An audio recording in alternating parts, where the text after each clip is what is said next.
I stood in the kitchen, holding a cup of black coffee that had grown completely cold, listening to my children in the living room next door arguing endlessly over my estate. Marcus wanted the development rights to the ranch. Leo was complaining that his failing tech startup desperately needed cash and that he deserved a larger share. Chloe was shedding hypocritical tears, crying about how much emotional energy she had expended taking care of me lately. Not one of them walked over to ask how I was feeling today.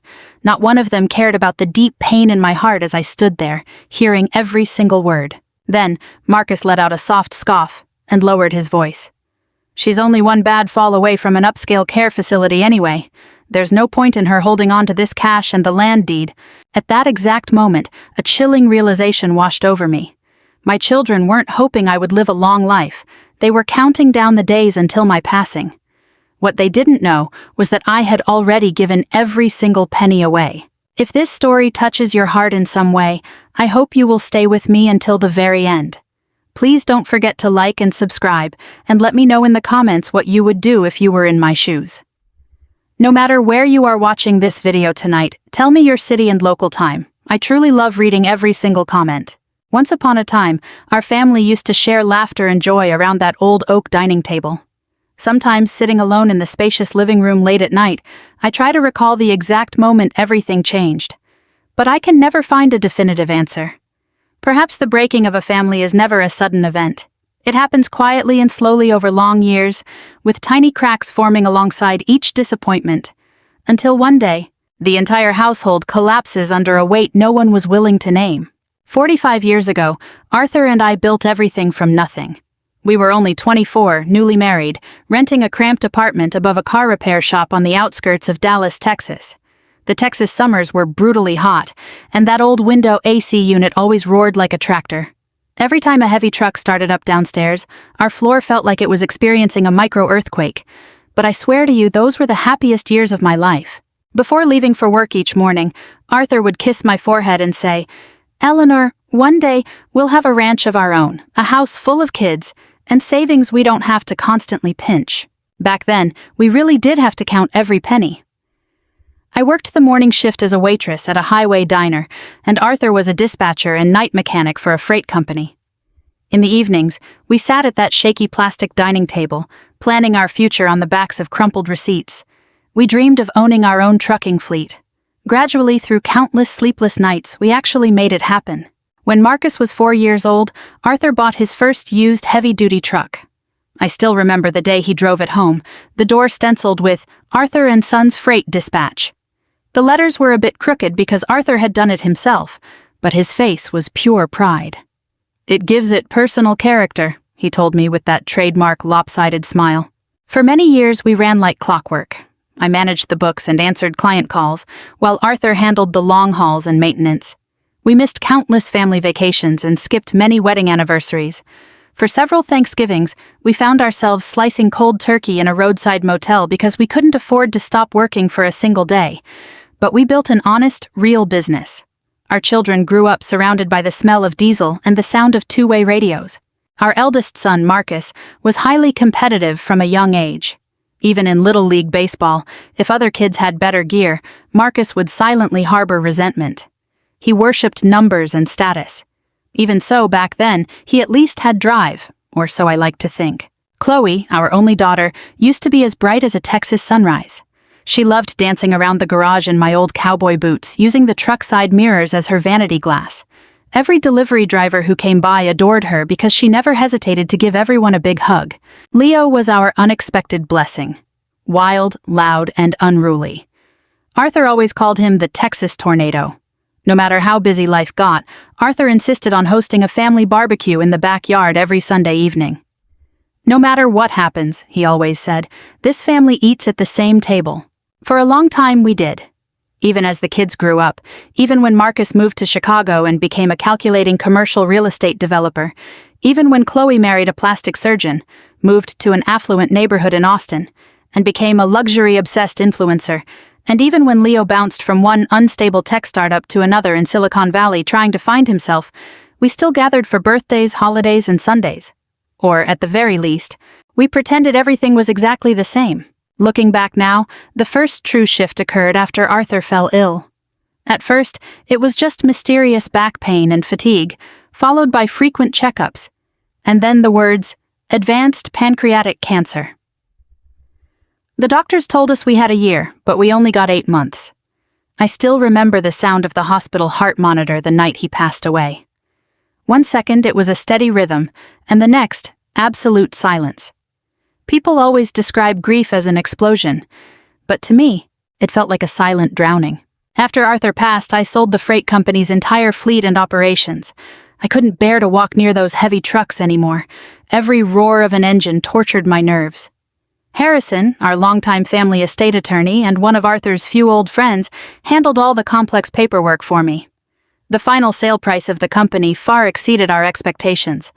Combined with our substantial life insurance, retirement accounts, and our 50-acre ranch on the outskirts of Dallas, which had appreciated significantly with urban expansion, I suddenly found myself the owner of a massive wealth I had never imagined in my lifetime.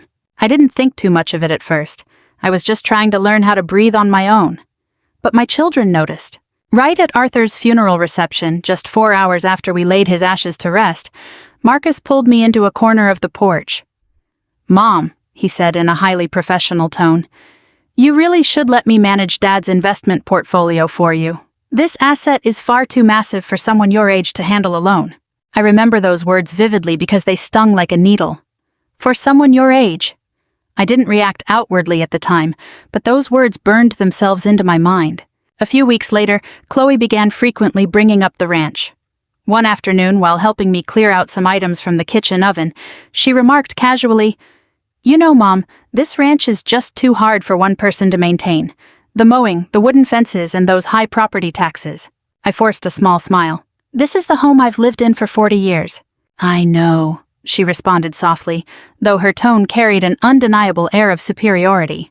"I'm just saying you could sell it to a developer and move to one of those upscale full-service retirement communities in Austin. Life would be so much easier." At the time, I truly believed she was just looking out for me. Now I realize she was likely already calculating how much cash that 50-acre plot would yield if it were subdivided. Leo was entirely different. Leo was never good at hiding his greed. One afternoon, wearing a pair of highly expensive limited-edition sneakers and driving a luxury sports car he had rented, he returned to the ranch explicitly asking for money. He claimed he wanted to invest with a friend in a new Silicon Valley project, combining artificial intelligence and cryptocurrency. "This is my chance to make it big, Mom," he said urgently. "I just need a little seed money." "How much is a little seed money?" I asked cautiously. $150,000. The iced tea in my hand nearly slipped to the floor. When a look of hesitation crossed my face, his entire expression shifted instantly.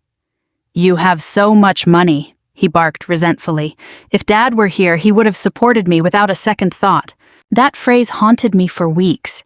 If Dad were here, he would have supported me. Perhaps Arthur would have. Arthur always believed everyone deserved a second chance, and so did I.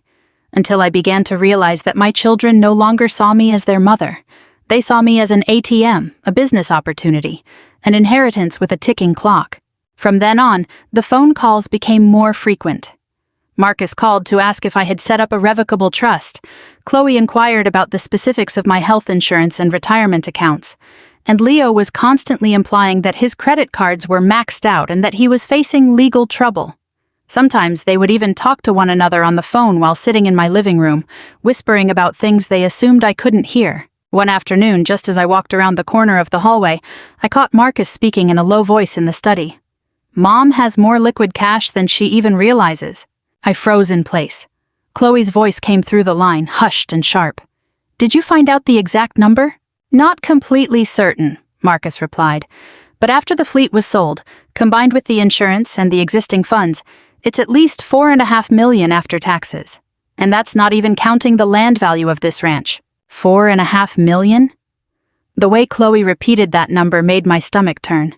It wasn't because the figure was large, it was because her voice held absolutely no family warmth, only pure, hungry calculation. That night, I sat alone on our empty double bed, clutching one of Arthur's old flannel shirts tightly. If I closed my eyes hard enough, it felt like I could still smell the faint scent of motor oil and aftershave on him. Suddenly, I remembered what Arthur had told me years ago, after a cousin had thoroughly cheated him on a truck parts business deal. "Eleanor, money never changes a person," he had said quietly. "It only exposes who they truly are." I didn't fully comprehend his meaning back then. Now, I did. And for the first time in my life, I began to feel a deep sense of dread toward my own flesh and blood. After Arthur died, my house no longer felt like a home. It turned into something else, a place where people checked in with hidden agendas. At first, I tried to convince myself that it was all in my head.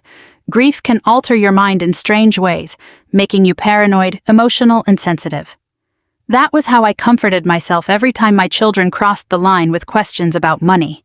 But deep down, I knew something had irreversibly fractured. 3 months after the funeral, Marcus began flying down from Chicago every single weekend. Initially, it brought me comfort. He would buy the lattes I liked from the high-end boutique coffee shop in town and sit by the kitchen island watching me fry bacon and eggs. For a brief moment, it felt like he was a boy again.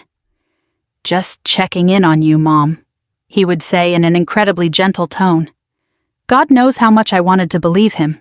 I truly did. But soon enough, I noticed the pattern.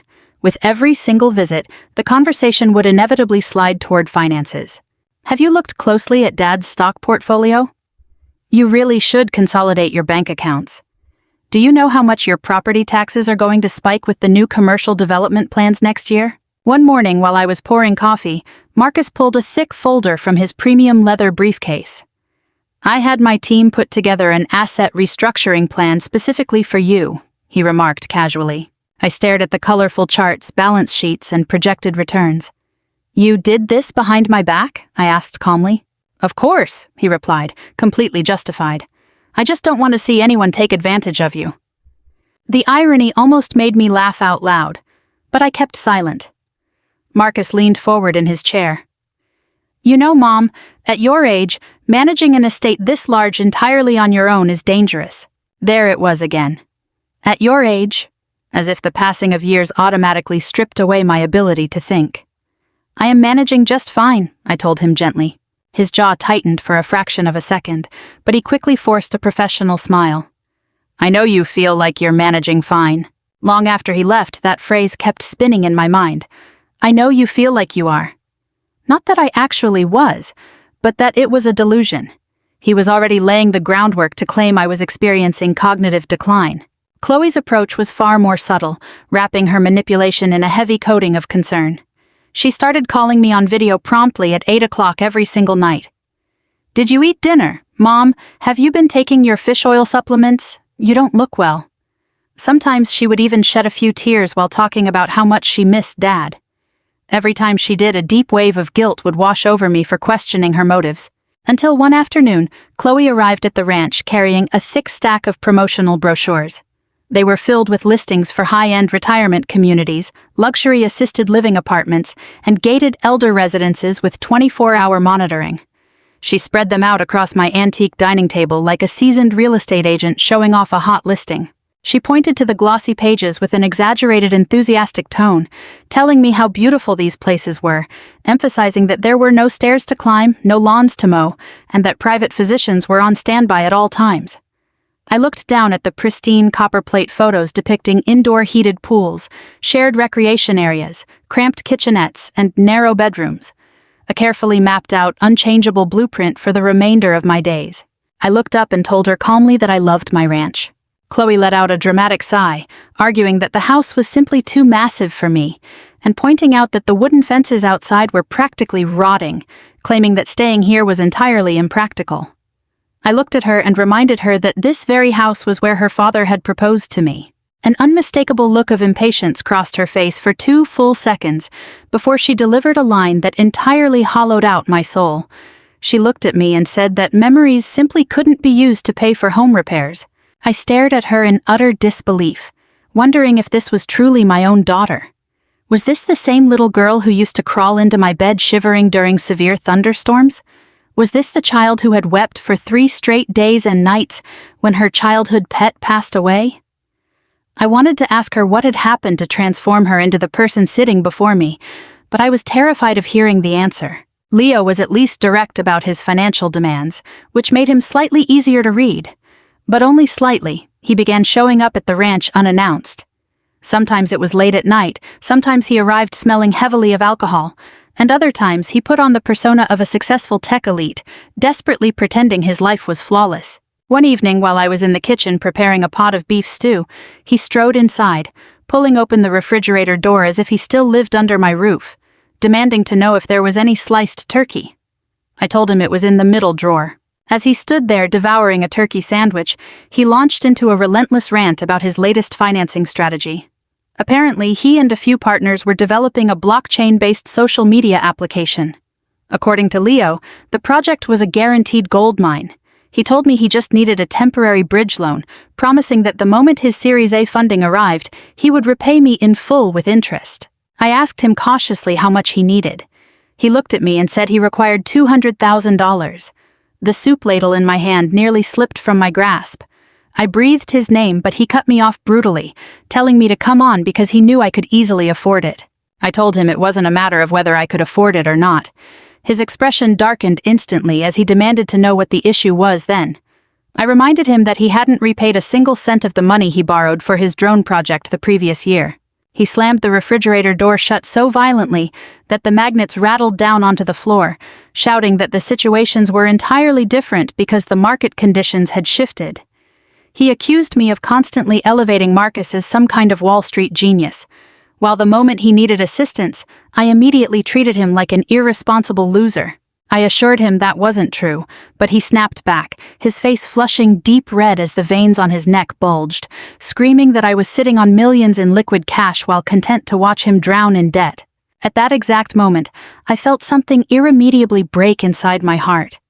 It wasn't the fact that he needed financial support.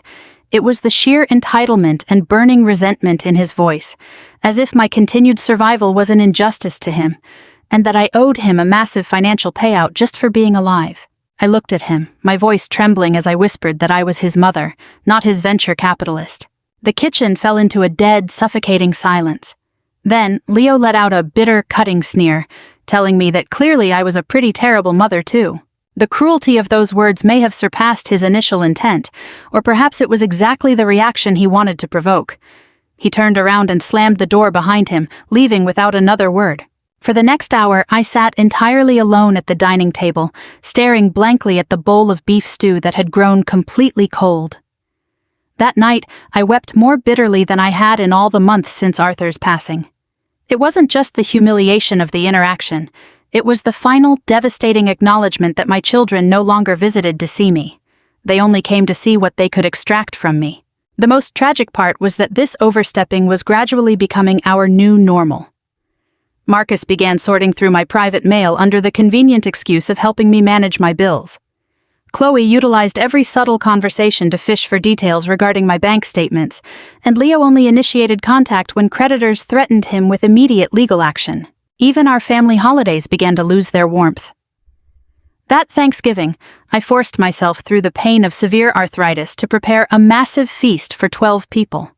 Chloe's 22-year-old son, my grandson Noah, spent hours in the kitchen assisting me without a single word of complaint, but the rest of the family treated me as if I were completely invisible. During dinner, Marcus and Leo argued relentlessly over land valuation trends in the Dallas suburbs, while Chloe complained incessantly about the skyrocketing costs of maintaining her elite lifestyle.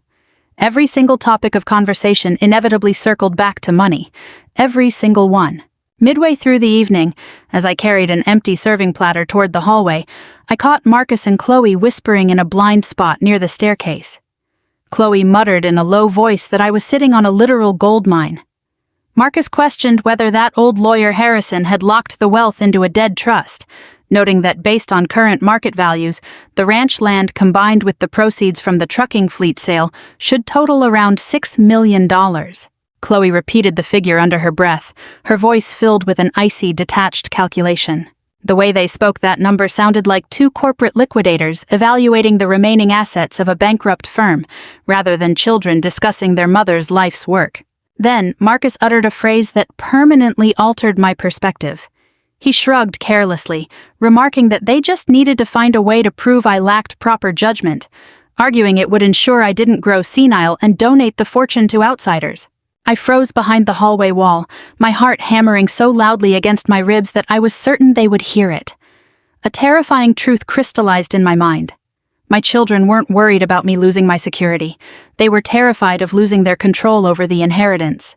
That night, after everyone had departed, I wandered through the dark, silent house, turning off the lights one by one. The quiet felt heavy and suffocating. I stopped in Arthur's old study, sitting in his worn leather chair, surrounded by framed photographs of our happiest years. There were pictures of the children's birthdays, their high school graduations, and bright Christmas mornings where they tore open gifts. In those captured moments, the love between us looked so incredibly real. I picked up a photo of Arthur cradling a young Chloe, with Marcus standing proudly at his side, and Leo still a baby in my arms. We looked so safe, so genuinely happy. I pressed the frame tightly against my chest, whispering through my tears into the empty room, asking what had happened to us. The darkness offered no response. And for the very first time in my life, a devastating doubt took root, leaving me to wonder if my children had ever truly loved me at all. I used to love celebrating birthdays. When the kids were small, to save money on expensive bakery orders, I would stay up until the early hours of the morning handcrafting fondant cakes for them. Arthur would spend the evening hanging colorful streamers across the dining room, pretending to be a professional party planner. Back then, the house was always bursting with warmth and life. But on the morning of my 71st birthday, the atmosphere felt wrong the moment I opened my eyes. The silence in the house carried an oppressive weight, as if a profound sense of doom was waiting for me before the day had even properly begun.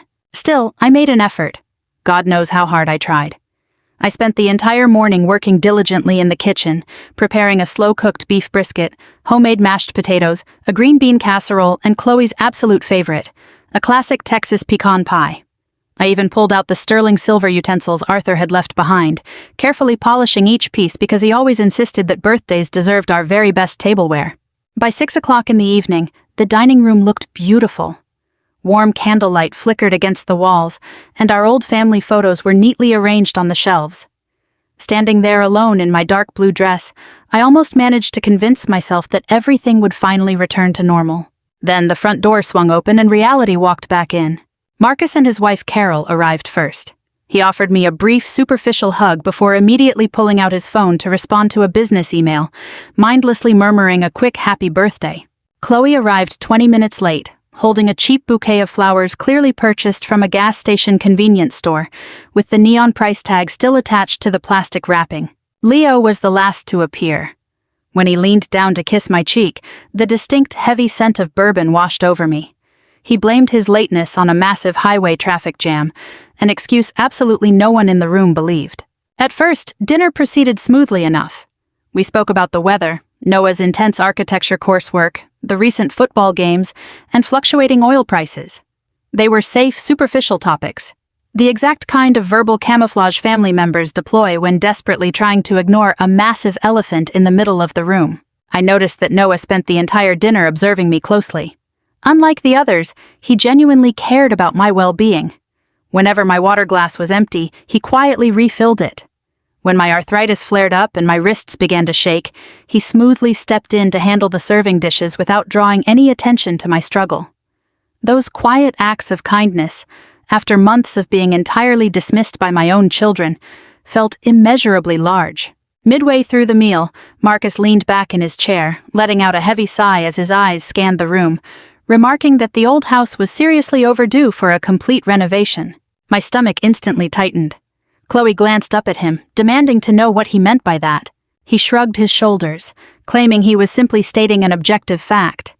Leo took a long swig of his beer and let out a scoff, agreeing that just tearing down the outdated kitchen to remodel would easily cost $50,000. I slowly set my knife and fork down, telling them firmly that the house was perfectly fine and didn't require any renovations. Marcus offered me a patient, condescending smile, the exact kind an adult uses when dealing with a stubborn, difficult child. He told me that the real estate market in the Dallas suburbs was evolving rapidly, arguing that if I ever decided to sell the property, it wouldn't fetch a decent price without modern upgrades. There it was again, selling, markets, asset value. It was always about the money. Chloe dabbed her lips gently with an expensive linen napkin, interjecting in a soft, calculated tone, suggesting that, to be fair, selling the land to a developer and moving to a smaller, more manageable place wasn't a terrible idea. I stared directly at her, asking if even she was taking this stance now. She countered rapidly, her eyes flickering as she argued that I shouldn't make it sound like a crime, claiming they were only worried about my safety living out here alone in the middle of nowhere. Leo erupted into a sharp, mocking laugh, telling Chloe to cut the act, shouting that Marcus was purely concerned with how many commercial lots the ranch could be subdivided into. Marcus's expression turned completely freezing as he snapped back that at least he possessed mature asset management experience and was entirely financially independent. Leo slammed his hand against the table, yelling for him to give it a rest, accusing Marcus of wearing custom suits and talking nonsense about asset liquidity while secretly measuring the house for curtains in his mind. Marcus fired back instantly, calling Leo a parasite who crawled back every 6 months begging their mother to clean up his financial disasters. Leo grabbed his beer bottle, the veins on the back of his hand bulging with rage, screaming at Marcus, demanding to know who he thought he was just because he made a little cash. He yelled that if their father were still alive today, he would be absolutely ashamed of a cold-blooded animal like him. Those words ripped through the dining room like a grenade.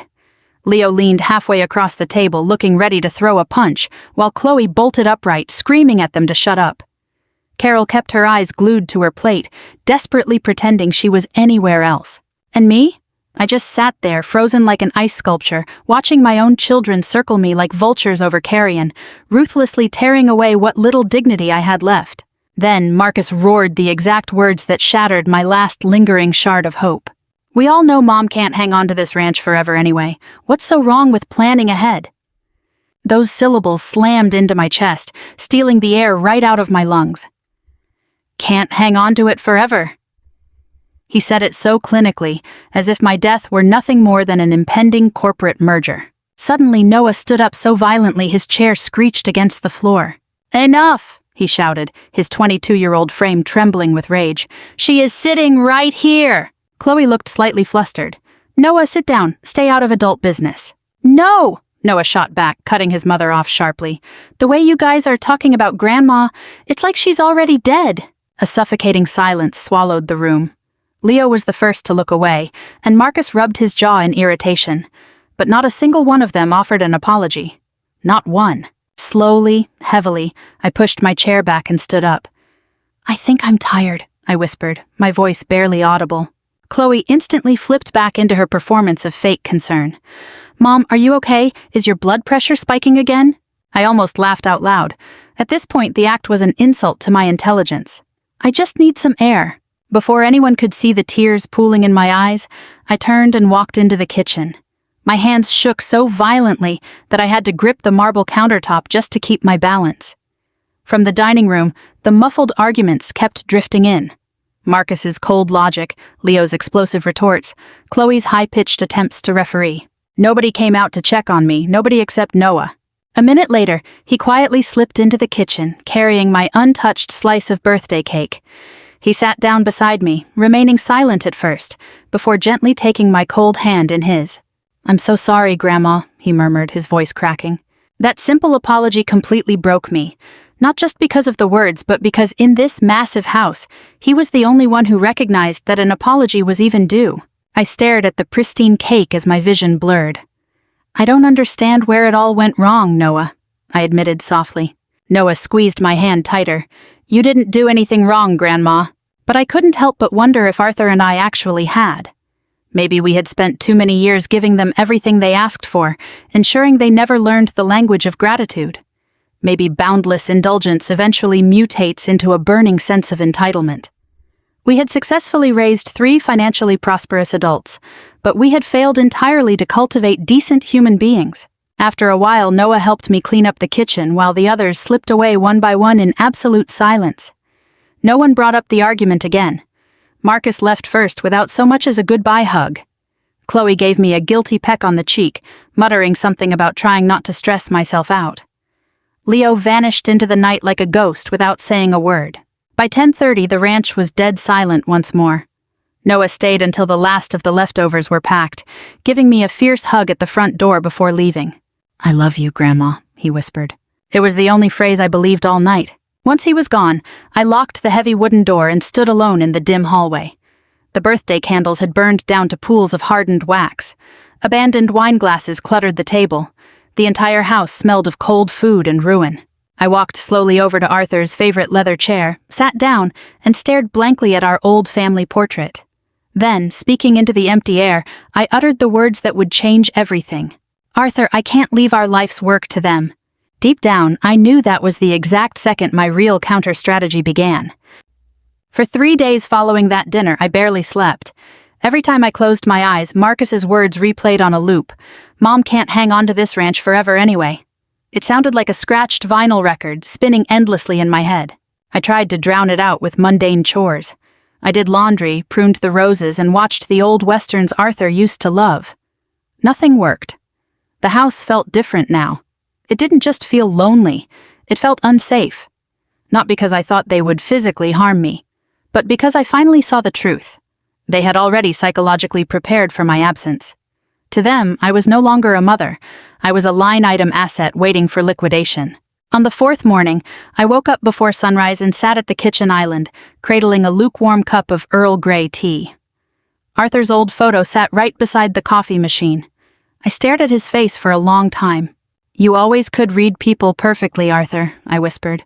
"I'm the one who refused to see it." I picked up the phone. Harrison answered on the second ring.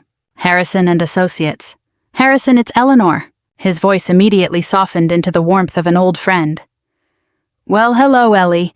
It's been a long time since anyone used that nickname since Art passed." Just hearing it brought a lump to my throat. "You sound tired, Ellie," he added gently. "I need to talk to you." His tone shifted, growing serious and professional. "What's going on?" I looked back at the empty dining room and gave the only honest answer I had. "My children." Harrison let out a quiet sigh through the receiver. "Come by my office at noon." Harrison's practice was located on the 2nd floor of a historic red brick building in downtown Dallas. Arthur used to joke that the place smelled like a blend of expensive parchment and endless regret. Remarkably, the scent hadn't changed. When I walked in, Harrison immediately stood up from behind his massive mahogany desk. At 72, his movements were slower, but his eyes were still as sharp as a hawk's. He pulled me into a solid hug. For a dangerous split second, I wanted to sob right into his shoulder, but I forced myself to stay composed and took a seat in one of his leather client chairs. He didn't ask what I wanted to drink, he just went ahead and poured a cup of coffee. After 40 years of friendship, he knew exactly how I took it. Black, with just a heavy splash of whole milk. Watching him do that made my heart ache, mostly because my own flesh and blood couldn't tell you how I drank my coffee if their lives depended on it. Harrison sat down across from me. "Tell me everything." So I did. I told him about the disastrous birthday dinner, the screaming match, the pressure to sell the ranch, Marcus's calculations, Leo's explosive demands, and the glossy brochures Chloe had left on my table. As I spoke, Harrison's expression grew increasingly grim. By the time I finished, a dead silence hung in the room. Finally, he leaned back heavily in his chair. "I was afraid this day would come," he admitted quietly. I snapped my head up. "You noticed it too?" Harrison hesitated for a brief moment before answering. "Marcus started calling my office not long after Arthur passed away." My stomach dropped. "What?" "It started with general inquiries," Harrison explained carefully. "Asking about estate tax mitigation, probate timelines, the transfer of control regarding irrevocable trusts." I stared at him in disbelief. "How long ago?" "About 6 months after the funeral." 6 months? Arthur hadn't even been gone a year, and my son was already auditing the estate. A wave of physical nausea washed over me. Harrison took off his reading glasses and rubbed his eyes wearily. "I didn't tell you at the time because I hoped I was just overthinking it." "You weren't." "No," he said softly. "I wasn't." The room fell quiet again. I looked down at my hands resting in my lap. These hands had packed their school lunches, stayed up late sewing Halloween costumes, and worked 16-hour days alongside Arthur just to hand them a life free of financial worry. And somehow, after all of it, this is where we landed. Harrison leaned forward. "What do you want to do, Ellie?" I swallowed hard. "I want to protect what Arthur and I spent our lives building before they destroy it." He studied my face intently. "You're talking about a complete restructuring of your estate plan." "Yes." Harrison nodded slowly, but he didn't offer immediate legal options. I always respected that about him. He never rushed a heavy conversation. "You need to understand something, Ellie," he said gently. "If you make major changes now, your children are going to react aggressively." I let out a bitter laugh. "They're already aggressive." "No, Ellie, I mean legally." That gave me pause. Harrison laced his fingers together on the desk. "If you move the vast majority of your assets out of their reach, especially Marcus, there is a very real chance he will file a petition to challenge your mental capacity in an attempt to void the changes." A cold chill ran down my spine. "You think my own son would try to prove I'm incompetent in a court of law just to get his hands on the money?" Harrison didn't answer right away. The silence that followed said everything. I turned my head to look out the window. Down on the streets of Dallas, people were walking by with coffee cups and briefcases, living completely normal lives. And here I was, sitting with a lawyer, discussing whether my own flesh and blood would try to legally erase my sanity for a payout. How had my life become this? "I am not senile," I said, my voice barely a whisper. "I know you aren't," Harrison replied instantly, "but probate court is an incredibly ugly place. Greed turns people into absolute monsters." I pictured Marcus's calculating eyes, Leo's unbridled fury, and Chloe's meticulously rehearsed concern. In that instant, I knew with absolute certainty that if I died tomorrow without protection, they would tear each other to pieces over Arthur's legacy. They were probably already planning for it. Harrison slid a blank manila folder across the desk. "What kind of options do you want to explore?" For the next hour, we mapped out the possibilities. Living trusts, asset transfers, charitable foundations, bulletproof medical competency documentation, and impenetrable legal walls. The entire conversation felt surreal, as if I weren't planning an estate, but executing a prison break. Midway through, Harrison stopped and looked me in the eyes. "Ellie, you don't have to decide any of this today. Go home, sleep on it." "No," I said flatly. "I need to do it today." He frowned slightly. "Why?" "Because if I waited, that agonizing maternal guilt would crawl back in and stop me. Because mothers are conditioned to forgive, endlessly and unconditionally. Because a pathetic part of me still wanted to believe they would wake up tomorrow and magically remember how to be kind. But most of all, because I finally realized a terrifying truth. If I kept shielding my children from the consequences of their behavior, they would never become better people." I took a shaky, deep breath. "Arthur and I spent our whole lives giving them safety nets," I whispered, "and all it did was teach them how to take." Harrison nodded sadly, noting that this kind of situation was far more common than I could ever imagine. I looked down at the legal documents scattered across the desk, asking him if I decided to redirect these assets, could it be done without anyone knowing? He assured me it could, as long as the legal structure was designed properly. When I asked how long it would take, he said it could be done very quickly, depending on where I wanted the assets to go. I hesitated for a brief moment before asking the question that would truly change everything, wondering what would happen if I wanted this money to go toward genuinely helping people who had absolutely nowhere else to turn. Harrison looked slightly surprised, asking exactly what I meant by that. My voice cracked as I told him I meant real, meaningful help. Not to buy luxury sports cars, not to invest in meaningless cryptocurrency schemes, and not to feed a bottomless pit of greed. I told him I wanted Arthur's life's work to stand for something much bigger than that. Harrison studied me intensely for a long, long time. Then, the hard lines on his face gradually softened. He spoke slowly, choosing his words carefully, telling me there were non-profit organizations dedicated entirely to supporting vulnerable individuals who had been abandoned by their own families. He mentioned rehab centers for veterans and farms that provided shelter for isolated, elderly people who had been swindled out of their homes by their own relatives, abandoned by their families. Those words struck a deep chord in my chest because deep down, that was exactly how I felt. Harrison reached into his desk drawer and handed me a small brochure for the Wings of Hope Agricultural Rehabilitation Center for Veterans and the Elderly. He explained it was run by a woman named Rachel, and that they were actively searching for a suitable piece of land to expand so they could provide a permanent sanctuary and horticultural therapy for homeless seniors and injured service members. I stared at the photo on the cover, a wrinkled older veteran smiling under the warm sun while picking tomatoes. Something inside me began to shift. It wasn't fully formed yet, but it was solid enough to anchor me. Harrison observed my expression closely, noting that I was seriously considering it. I admitted that I was. He laced his fingers together, telling me that before I made any irrevocable decisions, he had to ask me one honest question.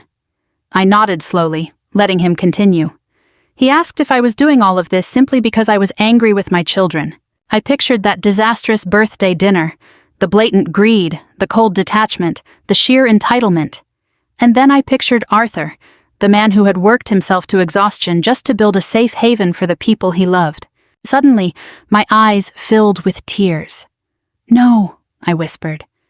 I looked Harrison right in the eyes, telling him the absolute truth for the first time in months. I told him I was doing this because I finally realized my children had absolutely zero respect for the sacrifices we made to give them everything. The office went completely silent. Harrison offered a solemn, respectful nod. Then he opened a brand new legal case file, neatly printing my name on the cover. Eleanor. At that exact moment, my real counter-strategy officially began. Exactly 1 week after my meeting with Harrison, I drove out to the Wings of Hope Center for the very first time. It was located in a more remote, distant suburb of Dallas. There was no grand or impressive entrance, just a perimeter of worn chain-link fencing and a wooden sign with peeling paint. Yet for some reason, the place carried a genuine, down-to-earth warmth. I sat in my car, gripping the steering wheel for much longer than I intended. A part of me still wasn't entirely sure why I had come. Maybe I just wanted a point of comparison to prove to myself that my vigilance regarding my own children wasn't an overreaction. Or maybe deep down, I already knew I was standing on the edge of a cliff that would permanently dismantle my family's existing structure. A hot Texas breeze carrying the scent of dust swept across the gravel parking lot. I finally pushed the car door open and stepped out. Inside the main building, the air smelled faintly of pine wood and antiseptic. The bulletin board in the lobby was covered in flyers for free legal aid, PTSD counseling, and emergency housing. A young volunteer behind the front desk offered a polite smile, asking how she could assist me. I told her softly that I was looking for Rachel. A few minutes later, Rachel emerged from a hallway. She looked to be around my age, probably her early 70s, dressed plainly in jeans and a flannel shirt, with her silver-white hair gathered casually into a bun. Her eyes looked tired, yet they held an undeniable sense of deep compassion. "You must be Eleanor," she said warmly, stepping forward to greet me. "Harrison told me to expect you. Trust Harrison to handle all the necessary coordination perfectly before dropping someone into an emotional storm." Rachel gently shook my hand and told me to follow her. She guided me through the facility, explaining the various programs as we walked: emergency shelter, agricultural skills training, medical assistance, and support groups for abandoned seniors. Hearing that phrase again, abandoned seniors, triggered a wave of internal resistance, as if acknowledging that emotional abandonment was a direct indictment of my 3 highly successful children. Rachel pushed open the door to a common recreation room. A few elderly individuals and several young, injured veterans were sitting together, quietly drinking tea and playing chess. At first glance, the room appeared peaceful, but if you looked closer, you could see the underlying sadness and emptiness hidden behind the polite smiles. In a far corner, a white-haired man gripped a picture frame so tightly his knuckles turned pale. Another young veteran in a wheelchair stared blankly into his black coffee, looking as if he had completely forgotten where he was. Rachel lowered her voice, whispering that most of the seniors here actually had families. I looked at her in surprise, and she nodded slowly, confirming they had children, grandchildren, and some even had great-grandchildren. When I asked why they were living here then, Rachel's expression darkened with deep weariness, as she told me that family doesn't always mean kindness. Those words landed like a lead weight in my chest. One of the older men, named George, noticed us and offered a gentle nod. He was 78 and had previously worked as a senior engineer in Houston. As we spoke, he showed me a photograph from a family beach vacation taken years ago, murmuring in a very quiet voice that they used to video call him every single weekend. I swallowed hard, asking what had happened after that. George simply shrugged his shoulders helplessly, remarking that he guessed that was just the way life goes. But later, as Rachel led me down another corridor, she revealed the brutal truth. After George's wife passed away, his son, who worked at a New York investment bank, used the excuse of helping him manage his finances to convince George to sign a series of complex trust documents. Within 2 years, George's entire life savings had been completely drained. Eventually, his son blocked George's number entirely. I stopped walking, asking if his own biological son had truly taken everything from him. Rachel's eyes filled with a familiar sorrow as she told me this kind of thing happens far more frequently than anyone would ever think. A sharp cramp of anxiety twisted my stomach. Instantly, Marcus's hypocritical face flashed in my mind. The colorful charts, the condescending pressure, the relentless pushing for an asset restructuring. A cold chill washed over me. At the end of the hallway, I met an older woman named Martha. She and her husband had once run a highly successful restaurant. Now she was living in a temporary room at the facility because her daughter, during a ridiculous custody dispute, used the claim of Martha's mental decline to forcefully sell her home. The judge claimed I was confused, Martha murmured through her tears, dabbing at a tissue with trembling hands. But I wasn't confused. I was just grieving. I was so consumed by the pain of losing my husband that I simply didn't have the energy to fight back against her. Hearing her say that completely took my breath away. For the first time in my life, I saw exactly how grief could be weaponized against an older person. All it took was one accusation, one signature, and one court hearing, and everything you spent a lifetime building could be legally handed over to someone else. By lunchtime, I felt completely drained emotionally. Rachel poured me a cup of hot coffee in the back administrative office, and we sat in silence for a long time. Finally, in a barely audible whisper, I asked how these people managed to survive. Rachel looked out toward the hallway, admitting quietly that some of them didn't make it. That brutally honest answer shattered my last remaining defense mechanisms. She leaned back heavily in her chair, letting out a long sigh, and told me that the most painful part isn't losing the money or the real estate. It's the moment you realize the people you were willing to sacrifice everything for no longer see you as a human being. Tears instantly spilled down my cheeks, because that was the absolute truth. It wasn't about the inheritance or the bank accounts. It was the total stripping away of your humanity. I remembered the Thanksgiving argument and how they had clinically calculated the value of my property right in front of me, treating me as if I were already a lifeless body. Rachel studied my face, gently asking if I was going through something similar. For a split second, my instinct was to deny it. Mothers are conditioned by society to protect their children's image at all costs, even when the mask has completely slipped. But the dam inside me finally broke. Yes, I admitted softly, and once I started talking, I couldn't stop. I told her everything about Marcus, Chloe, and Leo, the constant pressure, the endless entitlement, and the growing fear taking root in my heart. By the time I finished, my tears were flowing uncontrollably.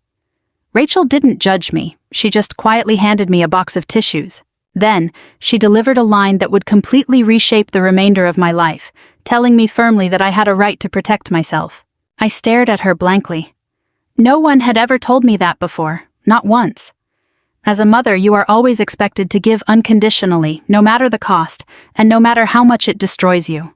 Rachel leaned forward gently, reminding me that loving your children does not mean you have to surrender your human dignity. Those words felt like a beacon of light cutting through the heavy clouds that had hung over me for months. For so long I had been drowning in guilt. Guilt for doubting my children, guilt for feeling hurt, and guilt for even thinking about changing my will. But sitting in that crowded sanctuary surrounded by people who had been entirely stripped of their lives, I had a sudden awakening. That very guilt was the ultimate cage trapping every mother.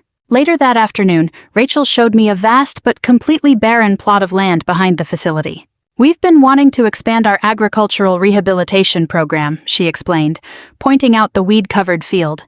Working with the soil is incredibly healing for trauma, whether it's for veterans or seniors who have experienced emotional mistreatment. But due to a total lack of funding, we can't even afford to build basic greenhouses.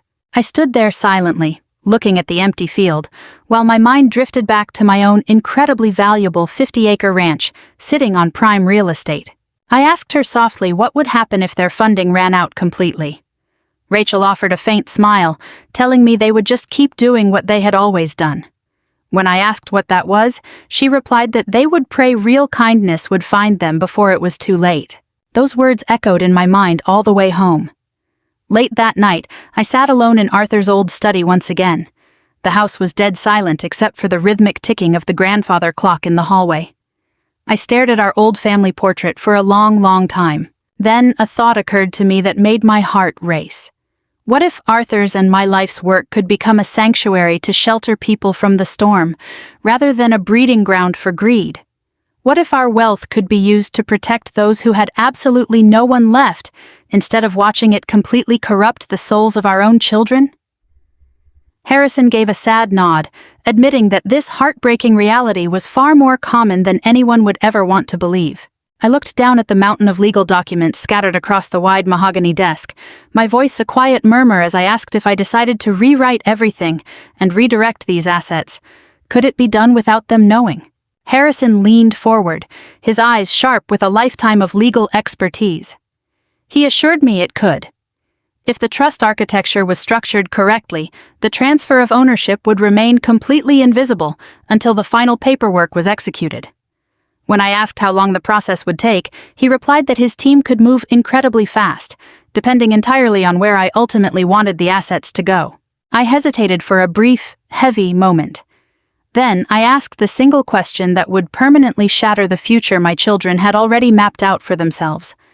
I asked him what would happen if I wanted this money to go toward genuinely helping people who had been pushed to the absolute edge, individuals who had nowhere else to turn. Harrison looked up, a flicker of surprise crossing his weathered face as he asked exactly what I meant by that. My throat tightened, and my voice cracked with an emotion I could no longer suppress. I looked at him and told him I meant real, life-altering help. I didn't want Arthur's life's work to be used to purchase luxury sports cars, or to be thrown into volatile cryptocurrency schemes, or to feed a bottomless pit of ungrateful greed. I wanted the blood, sweat, and tears my husband left behind to carry a purpose far greater than that. Harrison studied me intensely, his sharp gaze lingering on my face for what felt like an eternity. Slowly, the stern, calculated lines of his expression began to soften into something resembling deep respect. He chose his words with deliberate care, telling me there were several established nonprofit organizations specifically dedicated to providing sanctuary for vulnerable individuals who had been entirely abandoned by their own families. He spoke of specialized rehabilitation programs for injured veterans and agricultural sanctuaries designed to shelter isolated elderly citizens who had been entirely swindled out of their properties by their own relatives, abandoned by their families. Those 4 words struck me like a physical blow to the chest. Deep down in the darkest corners of my heart, that was exactly what I was experiencing. The quiet, agonizing reality of being discarded by my own flesh and blood. Harrison reached into a lower drawer, pulling out a small, neatly printed brochure and sliding it across the desk. On the cover, it read, "Wings of Hope Agricultural Rehabilitation Center for Veterans and the Elderly." He explained that the facility was managed by a woman named Rachel, and they were actively searching for a substantial plot of land to expand their operations, hoping to build permanent housing and horticultural therapy zones for homeless seniors and traumatized service members. I stared down at the cover photo, a wrinkled, silver-haired veteran smiling broadly under the bright afternoon sun as he harvested tomatoes from a vine. At that exact second, a profound shift occurred deep within my soul. The plan wasn't entirely mapped out yet, but the foundation was suddenly as solid as stone. Harrison watched my face closely, noting that I was seriously considering the transition. I looked up and admitted that I was. He interlaced his fingers on top of the desk, telling me that before I authorized any irrevocable legal changes, he had to ask one entirely transparent question. I nodded slowly, signaling for him to continue. He looked me dead in the eyes and asked if I was executing this massive restructuring simply because I was angry with my children. The memory of that disastrous birthday dinner flashed through my mind. The casual cruelty, the clinical calculation of my demise, the absolute entitlement to assets they hadn't spent a single day building. And then I pictured Arthur, the man who had loved this family so fiercely that he worked himself into an early grave just to ensure we would never have to count pennies again. Tears blurred my vision, spilling over my eyelashes, but my voice remained completely steady as I looked at my husband's oldest friend. "No," I whispered. I gave him the truest statement I had uttered in months, telling him I was doing this because I finally accepted that my children possessed absolutely zero respect for the sacrifices we made to hand them the lives they now took for granted. The office fell into a deep, respectful silence. Harrison offered a slow, solemn nod of approval. Without another word, he pulled a brand new manila case file from his organizer, uncapped his fountain pen, and neatly printed my name across the top section. Eleanor. In that quiet room, surrounded by the scent of old parchment and law books, my counter-strategy was officially set into motion. Exactly 1 week later, I found myself behind the wheel of my car, driving down a remote, winding highway toward the far outskirts of Dallas. The entrance to Wings of Hope was entirely unpretentious, just a perimeter of weathered chain-link fencing and a wooden sign with peeling white paint. Yet, as I pulled into the gravel lot, the place carried a strange, immediate sense of peace, a raw and honest warmth that seemed to rise right out of the soil. I sat in the driver's seat with my hands gripping the steering wheel long after the engine had cut out. A lingering part of me was still terrified of what I was doing. Maybe I was just looking for validation, a desperate hope that seeing true abandonment would prove my fears about Marcus, Chloe, and Leo were just the paranoid delusions of a grieving widow.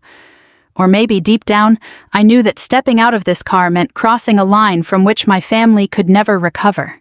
A hot Texas gust of wind, heavy with the scent of dry earth, swept across the parking lot. I took a deep breath, pushed the door open, and stepped out onto the gravel. The interior of the main building smelled faintly of fresh pine and antiseptic. The bulletin board in the lobby was packed with notices for pro bono legal aid, PTSD counseling groups, and emergency housing resources. A young volunteer behind the desk offered a gentle smile, asking how she could help me. I told her softly that I was there to see Rachel. Within minutes, a woman emerged from the back corridor. She looked to be in her early 70s, right around my own age, dressed simply in practical denim and a plaid button-down shirt. Her silver hair was pinned back casually in a loose bun. Her eyes looked deeply tired, carrying the weight of 100 tragic stories, yet they held an unmistakable depth of compassion. "You must be Eleanor," she said, walking forward to greet me with a genuine smile. "Harrison called ahead to tell me you were coming." Trust Harrison to handle the initial introduction perfectly, ensuring I wouldn't feel overwhelmed before stepping into the emotional storm. Rachel gently took my hand, her grip firm and reassuring, and told me to follow her.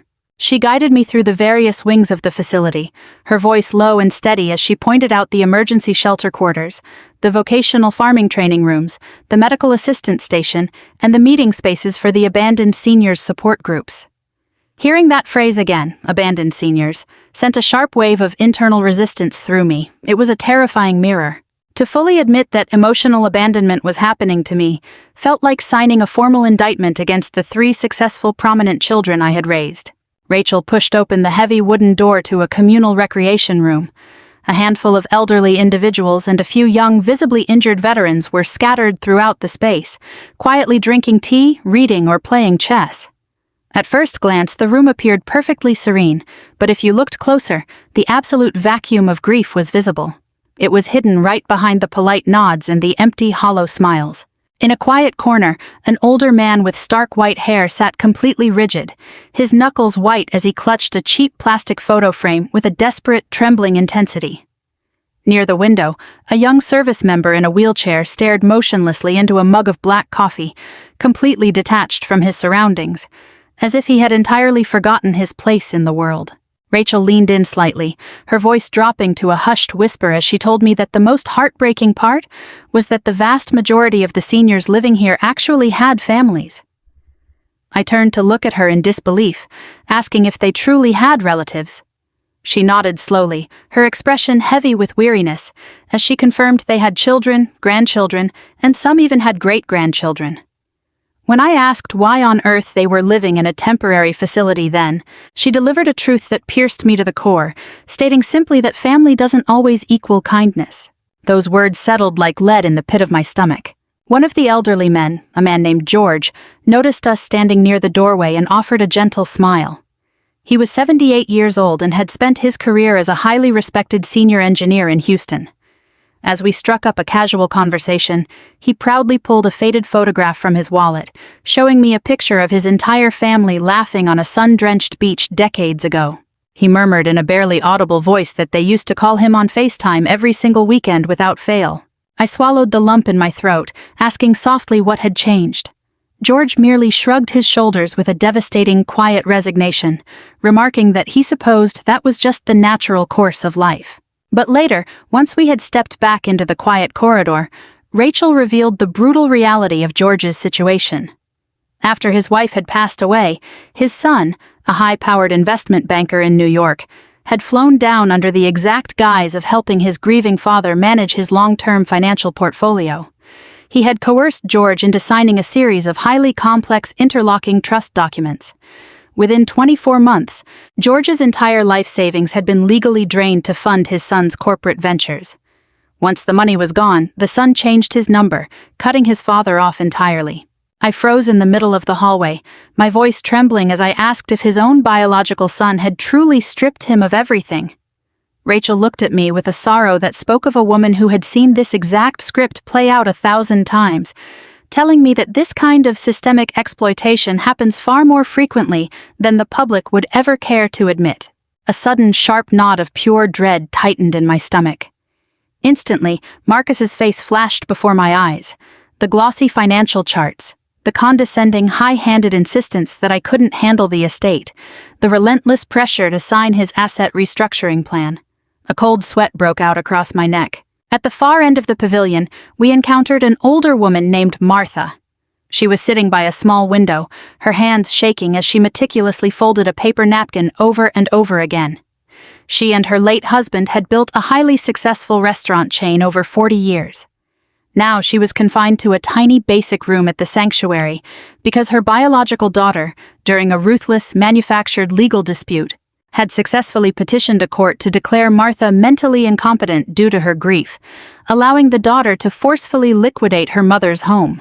The judge stated that I was too confused to make decisions, Martha whispered, her voice breaking as she dabbed at her eyes with the tattered napkin. But I wasn't confused, Eleanor. I was just broken. I was so entirely consumed by the agony of losing my husband that I simply didn't possess the strength to stand up in a courtroom and fight my own daughter. Hearing her say those words entirely stole the breath from my lungs. For the first time in my life, I saw with absolute clarity how the natural, devastating process of grief could be systematically weaponized against an aging parent. All it required was a single calculated accusation, a signature obtained in a moment of vulnerability, and a cold court hearing, and everything you had spent a lifetime building could be legally transferred into the hands of a predator you called your child. By the time the lunch hour arrived, I felt completely hollowed out, entirely crushed by the weight of the human dark inside that building. Rachel led me into her small administrative office and quietly poured me a mug of hot coffee. We sat across from one another in absolute silence for several long minutes. Finally, in a voice that was barely a breath, I asked her how these people found the strength to keep waking up every morning. Rachel looked out the window toward the garden pavilion, her voice dropping to a flat, devastating tone, as she admitted that some of them didn't. That brutally honest response completely shattered the final wall of my defense. She leaned back heavily in her office chair, letting out a long, exhausted sigh, and told me that the most agonizing part of the entire experience isn't the sudden loss of the liquid cash or the real estate deeds. It is the exact second you are forced to realize that the human beings you were willing to sacrifice your entire life for no longer view you as a person. Tears instantly flooded my eyes and streamed down my face, because that was the absolute unyielding core of the trauma. It wasn't about the millions of dollars or the 50 acres of land, it was the total systematic stripping away of my humanity. I remembered the clinical arguments Marcus and Leo had engaged in right across from me, discussing the valuation of my estate as if I were nothing more than a lifeless obstacle standing between them and their inheritance. Rachel studied my trembling hands, her voice incredibly gentle as she asked if I was currently navigating the exact same betrayal. For a fractional second, my maternal instinct screamed at me to lie, to construct a defensive narrative to protect the public image of my children. Society conditions mothers to shield their children's flaws at all costs, even when those children are holding the knife. But the emotional dam inside me had entirely ruptured. Yes, I whispered, my voice cracking completely. And once the truth was out, the entire story came pouring out of me like an open wound. I told her everything about Marcus's cold, corporate auditing of my sanity, Chloe's passive-aggressive psychological framing, and Leo's explosive, alcohol-fueled demands for money. I detailed the suffocating trap of entitlement that had taken over my home, and the paralyzing fear that had been growing in my chest since Arthur passed away. By the time I finished, I was sobbing into my hands. Rachel didn't offer any cheap platitudes or false comfort. She simply sat with me in the quiet, gently sliding a box of tissues across the desk. Then, she delivered the single sentence that would completely alter the trajectory of my entire life, looking at me firmly and telling me that I had an absolute right to protect myself. I stared at her through my tears, completely stunned. In my 71 years of life, no one had ever uttered those words to me. Not once. Because the moment you become a mother, the world expects you to endure unlimited, unconditional extraction. You are expected to bleed yourself dry for your children, no matter how cruel they become, and no matter how thoroughly it hollows out your dignity. Rachel leaned forward across the desk, her expression fierce with conviction, as she reminded me that loving your children does not mean you are legally or morally obligated to surrender your human dignity to them. Those words felt like a physical strike of lightning, instantly burning away the suffocating fog of guilt that had paralyzed me for months. For nearly a year, I had been entirely drowning in a self-imposed prison of shame. Guilt for daring to doubt my children's motives, guilt for feeling deeply traumatized by their comments, and guilt for even stepping into a lawyer's office to protect Arthur's legacy. But sitting in that small, crowded office, surrounded by the ghosts of parents who had been entirely erased by greed, a profound clarity washed over me. That exact maternal guilt was the ultimate weapon weaponized against every mother on earth. Later that afternoon, Rachel led me out to the vast open acreage stretching out behind the main facility. We have been desperately trying to expand our agricultural rehabilitation infrastructure, she explained, gesturing toward the sprawling, weed-choked fields that ran all the way to the horizon line.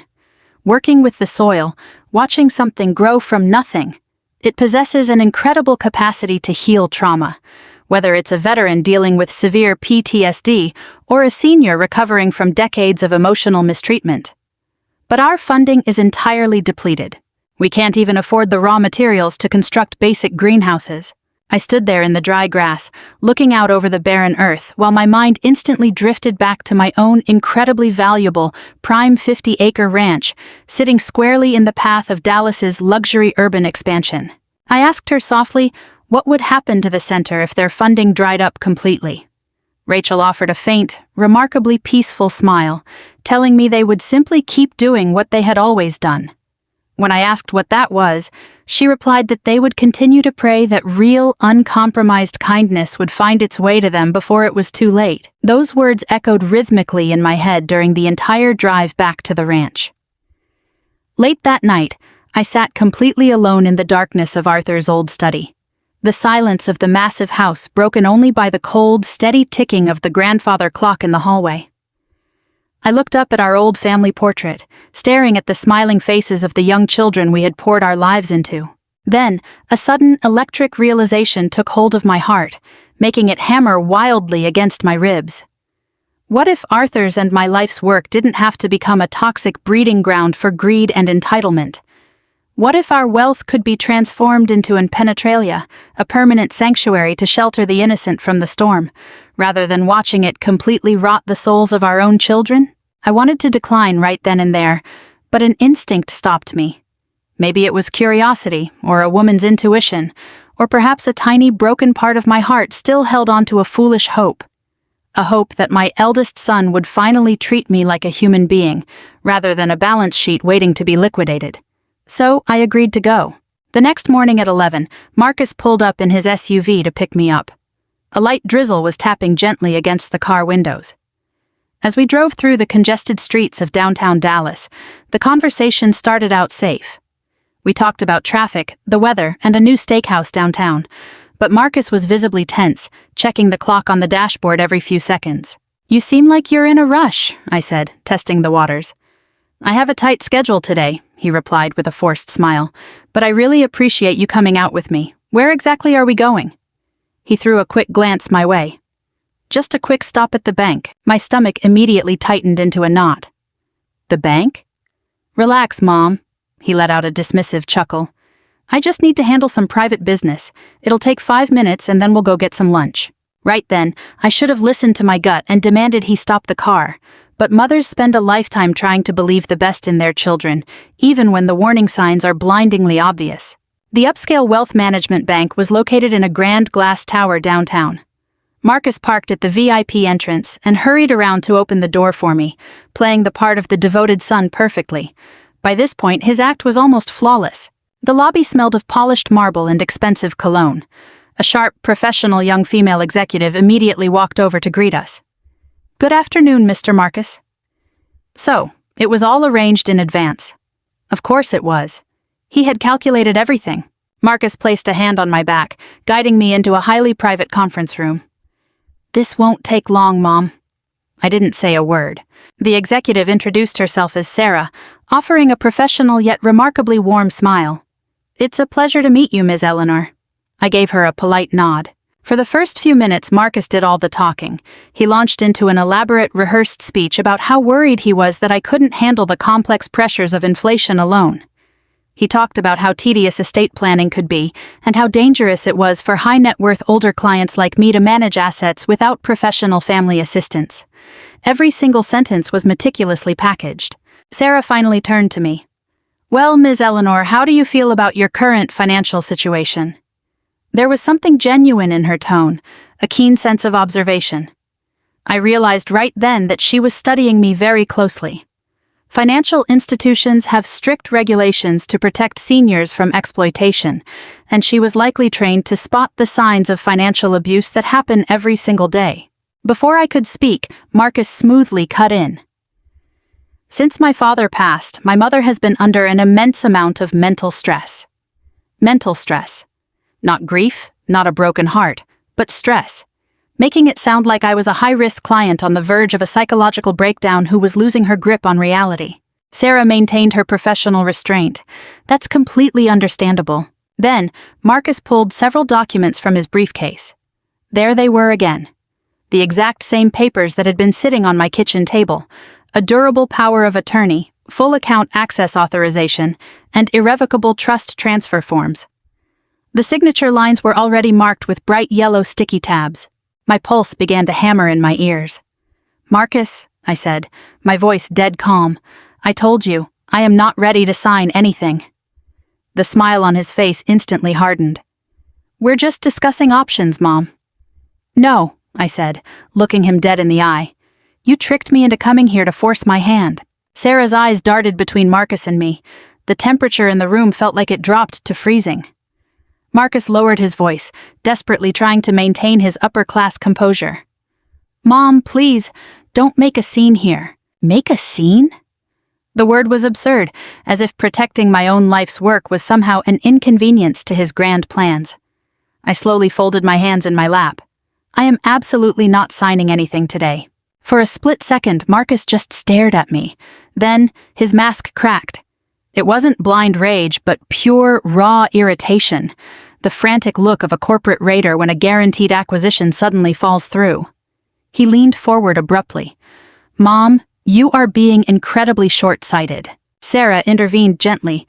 "Ms. Eleanor has every right to take her time and think about it, Mr. Marcus." Marcus completely ignored her, snapping at me. "You have no idea how complicated these massive asset structures are." "I understand perfectly," I replied. "But do you?" His tone turned razor sharp. "Because your recent behavior is bordering on complete paranoia."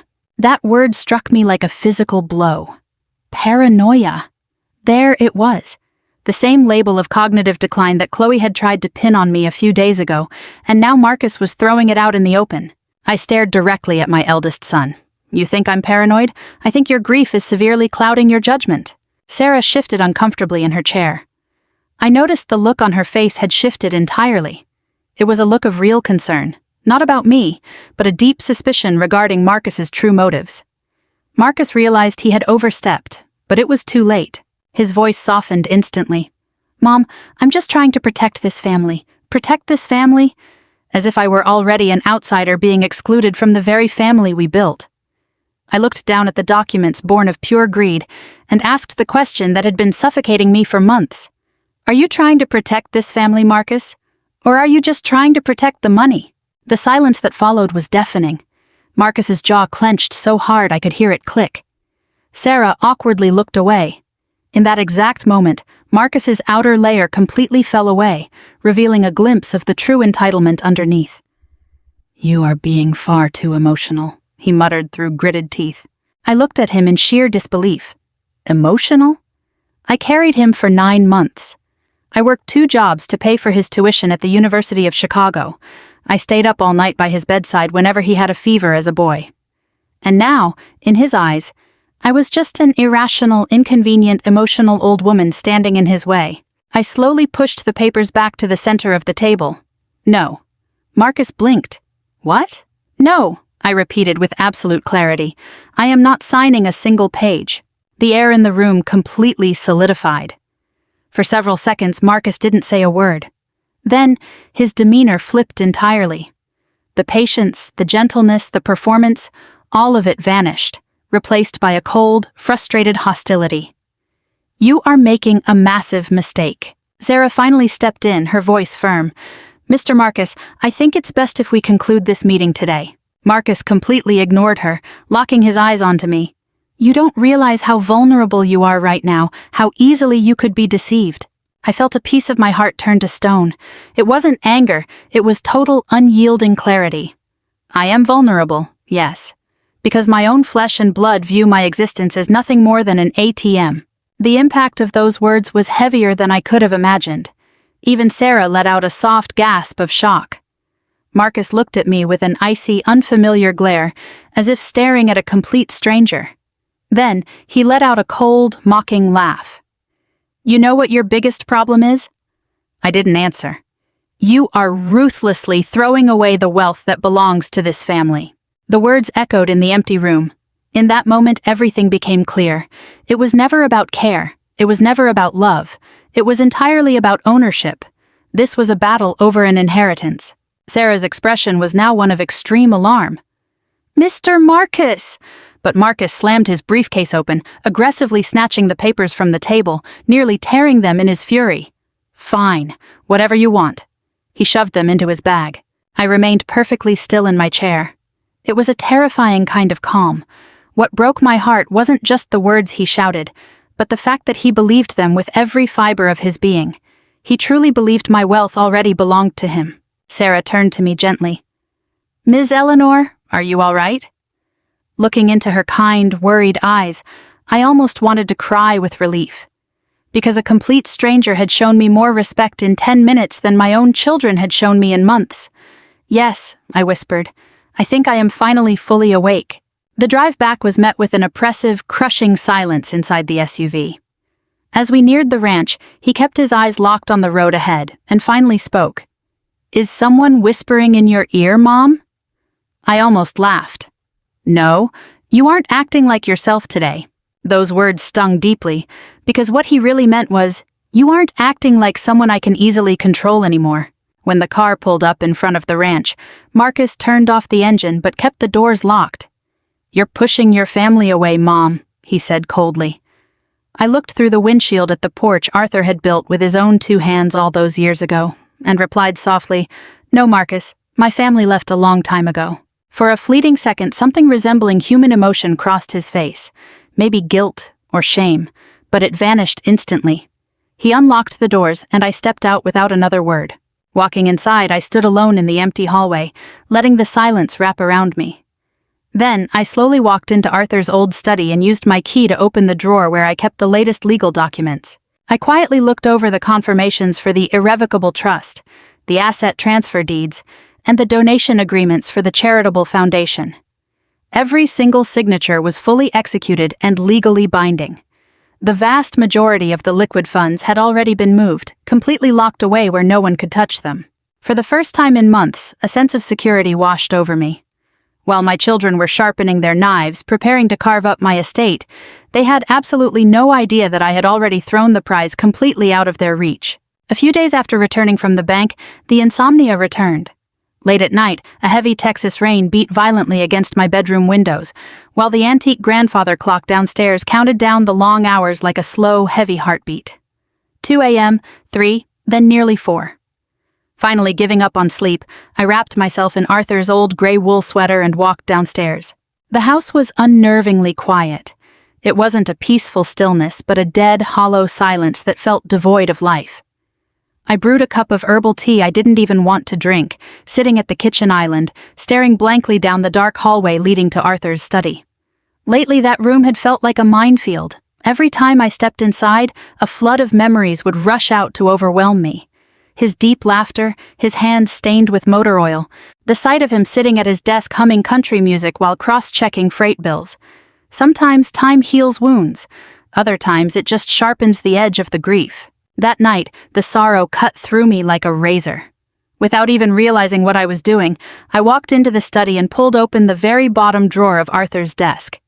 Inside lay a stack of vintage stationery printed with our old trucking company logo. Arthur had customized them years ago, insisting that a handwritten letter held a different kind of weight. People lock letters away in boxes to treasure them, he used to say. But nobody prints out a text message from a phone to save it. I slowly carried the sheets of stationery over to the kitchen table. Then I began to write. These weren't cold legal documents or formal letters from a lawyer. They were personal letters written directly to my 3 children. At first I had no idea what I wanted to say. But the moment the pen touched the paper, the suppressed words poured out like a wound that had finally burst open. I began with Marcus. Dear Marcus, do you remember the winter during your middle school years? The expenses for you to travel to Washington for the national debate tournament were far beyond our budget, so your father worked 18 consecutive night shifts repairing trucks. You were secretly crying in your room, thinking you wouldn't be able to go. To make up the rest of the money, your father even sold his favorite hunting rifle. You never knew about that. My vision blurred with tears. I stopped writing and covered my lips with a trembling hand. Marcus really never knew. Arthur strictly forbade letting the children grow up carrying the guilt of their parents' sacrifices. So did I. Maybe that was the biggest mistake we ever made. Perhaps children should know exactly how heavy a price love demands. I slowly continued writing. When you were 12, I took a part-time job doing late-night cleaning at the town clinic just to build up your college fund early. I often came home at 2 a.m. with aching legs, only to wake up at 6 to make you bacon and eggs. I never regretted it, not once. But over the past few years, at some crossroads I failed to notice, you stopped seeing me as your mother and began viewing me as a distressed asset that needed to be liquidated and managed. Writing those words hurt so deeply that I almost wanted to cross them out. But I kept them, because it was the truth.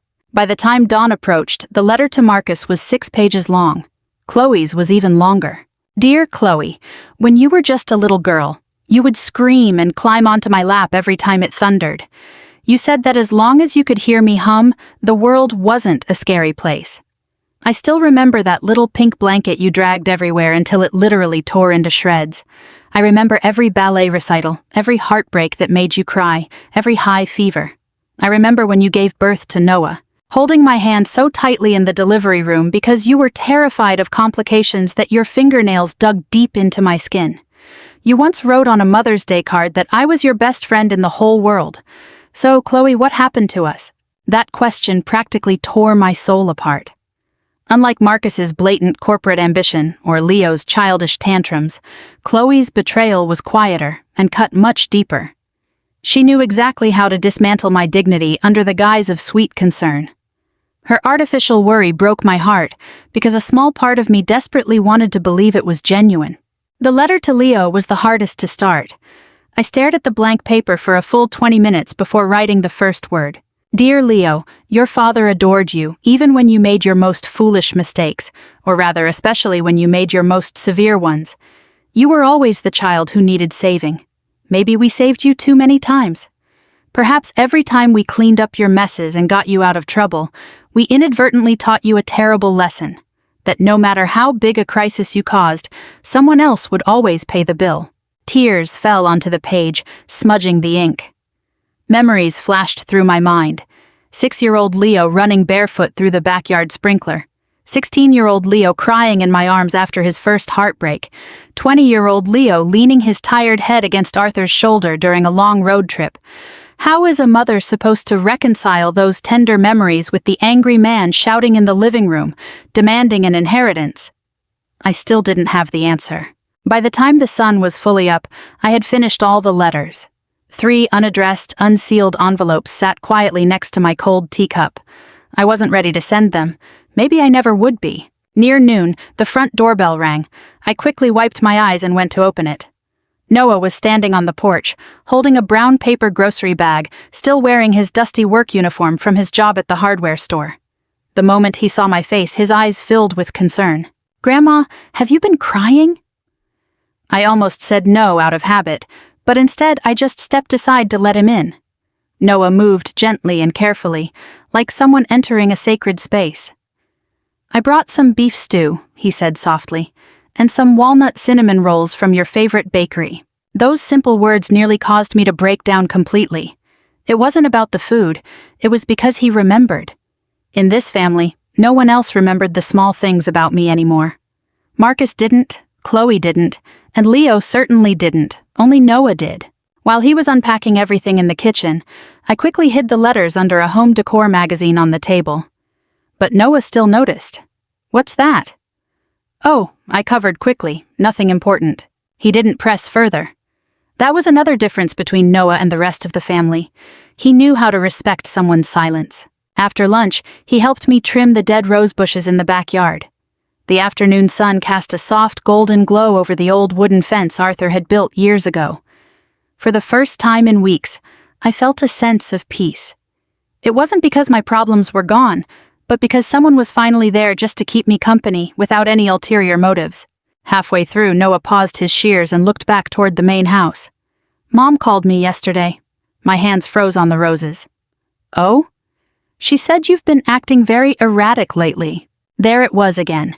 That same calculated narrative. Erratic, confused, emotional. The toxic web was quietly being spun across the entire family. I forced myself to stay calm. "And what do you think?" Noah looked genuinely puzzled by the question and looked straight at me. "I think you're just hurting." Simple, honest, and completely accurate. Not losing my mind, not irrational, just hurting. Tears welled up without warning, forcing me to turn my head away. Noah immediately set down his gardening gloves. "Grandma," I shook my head quickly. "I'm fine." But I wasn't fine. After months of suffocating emotional manipulation, hearing someone finally acknowledge the truth felt completely overwhelming. Noah stepped closer, gently holding my dirt-stained hand. "You know, Grandma," he said softly. "What?" "You don't have an obligation to keep proving your worth to people who only show up when they need financial support." I looked at him, completely stunned. Somehow this 22-year-old boy understood a truth that had taken me nearly 70 years to fully grasp. After Noah left that evening, I went back to the kitchen table and read through the letters one more time. Page after page of memories, sacrifice, love, and pain. In that moment, I finally realized I wasn't actually writing to my children as they were now. I was writing to the versions of them that I had lost forever. The little boy who held my hand tightly to cross the street. The little girl who thought thunder couldn't hurt her if she was in my arms. The baby who fell asleep on my shoulder. Those children were gone, and perhaps I just had to accept that reality. I slowly folded each letter, put them back in their envelopes, and locked them away in a drawer in Arthur's desk. I didn't mail them, nor did I destroy them. They just sat there quietly, a final remnant of a broken family that could no longer speak to one another. Deep down, I knew a massive storm was coming. My children still truly believed they were fighting for a fortune that was destined to be theirs. They had no idea the ground had already shifted beneath their feet. The family meeting was set for a Sunday. Of course, it had to be a Sunday. Arthur had always considered Sunday a sacred family day. Growing up, the children knew that no matter how busy life got, Sunday dinner meant everyone came home. I suppose that was why the events of that afternoon hurt so deeply. They took something Arthur treasured and turned it into a cold negotiation over my estate. Marcus had called me 3 days prior. "We need to sit down and talk," he said in an incredibly guarded tone. The atmosphere in the family right now is highly strained, and it's not healthy. The irony almost made me laugh out loud. Strained? As if blatant greed was just an unfortunate communication breakdown. I wanted to refuse, but Harrison advised me over the phone to stay calm and let them expose themselves completely. "When money is involved, people eventually show their true colors, Ellie," he told me quietly. So, on Sunday afternoon, I prepared a large meal. Not because any of them deserved it, but because, as a mother, certain deep-seated habits cannot be erased overnight. By 4 o'clock, the turkey in the oven smelled wonderful, mashed potatoes were simmering on the stove, and fresh dinner rolls were resting under a cloth. I walked slowly through the house, listening to the familiar quiet. For a brief second, I could almost picture Arthur standing right behind me. He would have hated this. Not the argument itself, but the complete disregard for family ties. Arthur could tolerate a lot of things, but never cruelty toward family. At exactly 5 o'clock, Marcus arrived. As always, he was punctual, controlled, and fully prepared. He walked in with a thin black leather folder tucked under his arm. That single detail told me everything. This wasn't a family dinner, it was a business meeting. Chloe followed right behind him, visibly nervous but acting overly enthusiastic. Leo arrived last, and fortunately he hadn't been drinking. Noah came too. He was very quiet, immediately heading into the kitchen to help me carry the dishes without me even having to ask. "You don't have to do all this alone, Grandma?" he whispered caringly. I gave him a weak smile. "Yes, I do." Dinner was suffocating. No one openly argued at first, but beneath every trivial comment lay a heavy, suffocating tension. Marcus barely touched his food, Chloe's eyes darted nervously between everyone, and Leo drank at an alarming pace. Only Noah acted like a normal human being. At one point, he shared a funny story about a classmate in his architecture course who insisted on adding a Batman cape to a building model, bringing a brief 30 seconds of actual laughter to the table. Real, human laughter. Then, Marcus cleared his throat and the laughter instantly died. "I think we need to discuss some important matters." There it was. The meeting had officially begun. I slowly set down my fork. Leo leaned back heavily in his chair, finally getting to the point. Chloe glared at him sharply in warning. Marcus calmly opened the leather folder. "I've been trying to avoid conflict," he began, using the exact same polished tone he used in executive boardrooms. "But we need to establish a clear direction for the future. A clear direction." Using such corporate language for family matters felt incredibly chilling. I said nothing. Marcus continued, "Mom is getting older. Getting older." He didn't say our mother, just aging. She shouldn't have to carry the burden of managing these large assets by herself. Chloe immediately nodded in agreement, acting cautious. "We're just so worried about you, Mom." "No," I thought coldly, "you're just worried about the money." Leo crossed his arms, interrupting impatiently. "Can we stop pretending? This is entirely about how the estate is going to be distributed." The word dropped onto the table like a heavy weight. Estate. Noah looked completely uncomfortable. Chloe let out a dramatic gasp. "Leo! What?" Leo snapped back. "Every single person at this table is thinking about the exact same thing." Marcus rubbed his temples in frustration. "This is exactly why we need a proper legal structure." Then he looked straight at me. "Mom, have you updated your estate planning recently?" The room fell into a dead silence. Even the sound of the grandfather clock in the hallway seemed to grow deafening. Tick, tick, tick. I carefully folded my napkin before responding. "Yes, I have." 3 pairs of eyes instantly locked onto me. Marcus leaned forward slightly. "With Harrison?"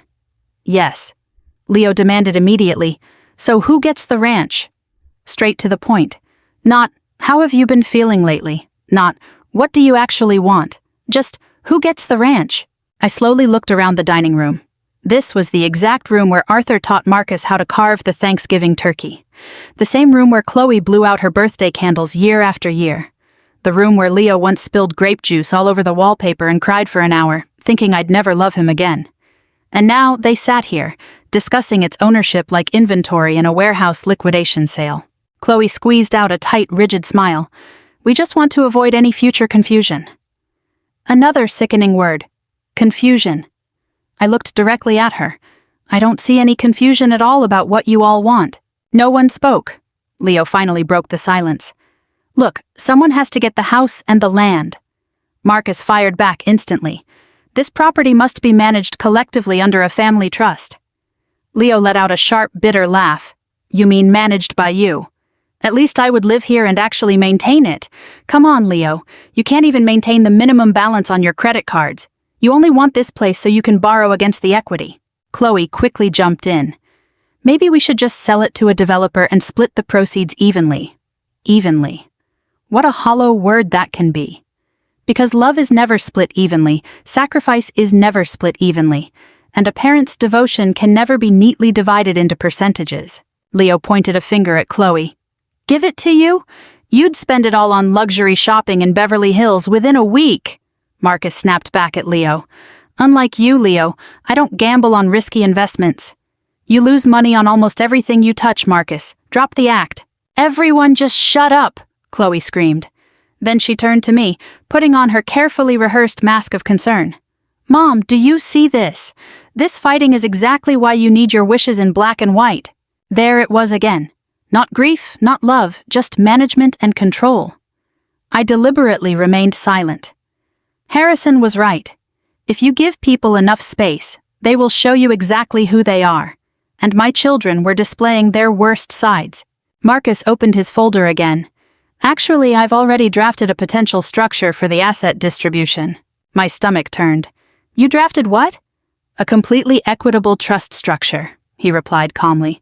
Just as a starting point for our discussion today. He slid a few pages across the table. Specific percentages, asset classifications, land development projections.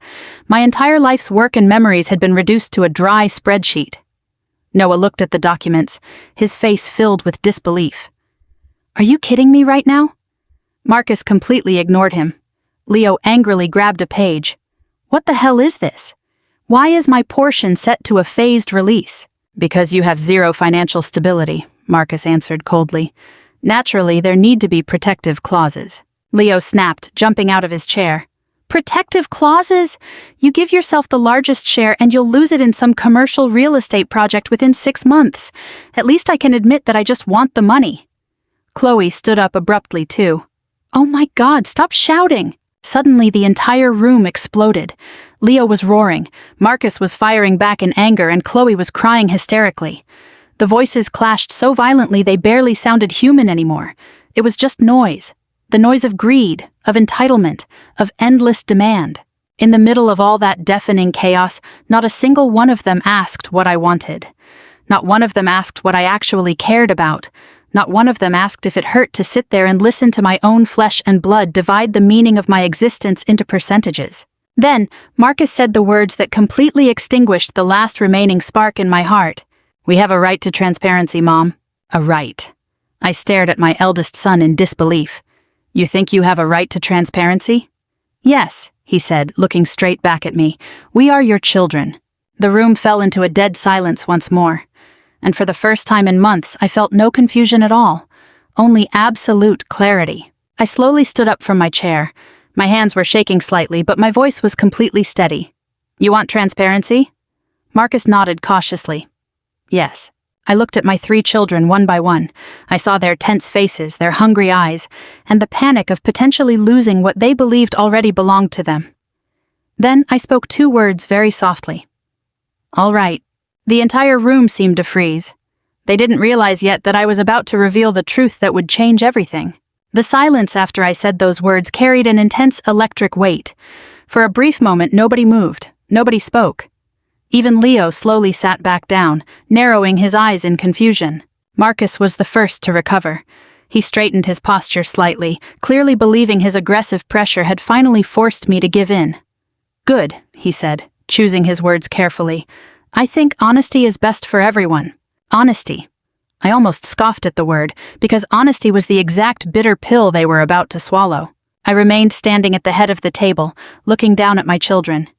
For the first time in months, I didn't feel an ounce of fear. Was I heartbroken? Yes. Was I still mourning the family we used to be? Absolutely. But afraid? Never again. Through this long ordeal, sorrow had burned away my illusions, and total clarity is a terrifyingly powerful thing. I carefully crossed my arms. You want transparency? I repeated calmly. Then let's be entirely transparent. Marcus nodded. Chloe's expression turned anxious, while Leo looked impatient. Only Noah sat there perfectly still, watching me with deep concern. I took a deep breath of the cool, late-autumn Texas air. A few months ago, I retained Harrison as my attorney. Marcus's jaw tightened instantly. He was nervous because he had already suspected Harrison was involved. I completely updated my estate planning and legal documents, I continued. Chloe swallowed hard. Leo crossed his arms impatiently again, interrupting rudely. How much money are we actually talking about dividing here? Noah looked at him with disgust. Shut up, Uncle Leo. No, I stopped Noah gently. Let him speak. I wanted them to hear exactly how ugly they were being. Leo stared directly at me. We have a right to know exactly where things stand. That word again, right. I nodded slowly. Then I will tell you exactly where things stand. Under the weight of their gaze, I turned and walked into Arthur's old study. In the desk drawer lay a thin blue folder containing the finalized trust agreements, property deed modifications, and the registration records for a charitable foundation. As I carried it back to the dining room, my hands shook slightly, not because I doubted my decision, but because I knew that once this folder hit the table, our family dynamic would be altered forever. I slowly sat down and placed the folder in the center of the table. Marcus leaned forward immediately. What is that? My final decision. The room was deathly quiet as I calmly opened the folder. Over the past few months, I said in an incredibly steady voice, I have transferred the vast majority of my liquid financial assets into an irrevocable charitable trust. At first, nobody reacted. The information seemed too massive for their brains to process in real time. Then, Leo blinked hard. What? Chloe frowned. What kind of trust? I looked them directly in the eyes. A foundation dedicated to providing housing and agricultural therapy for disabled veterans and elderly individuals who have been financially exploited or abandoned by their families. The silence that followed felt endless. Marcus stared at me, completely paralyzed. Leo let out a strange, dry chuckle from his throat, as if he had simply misheard a word. Then he said, You're kidding. I never kid about this. Chloe's face went completely pale. How much did you donate? I answered honestly. Virtually all the liquid capital, $4.5 million.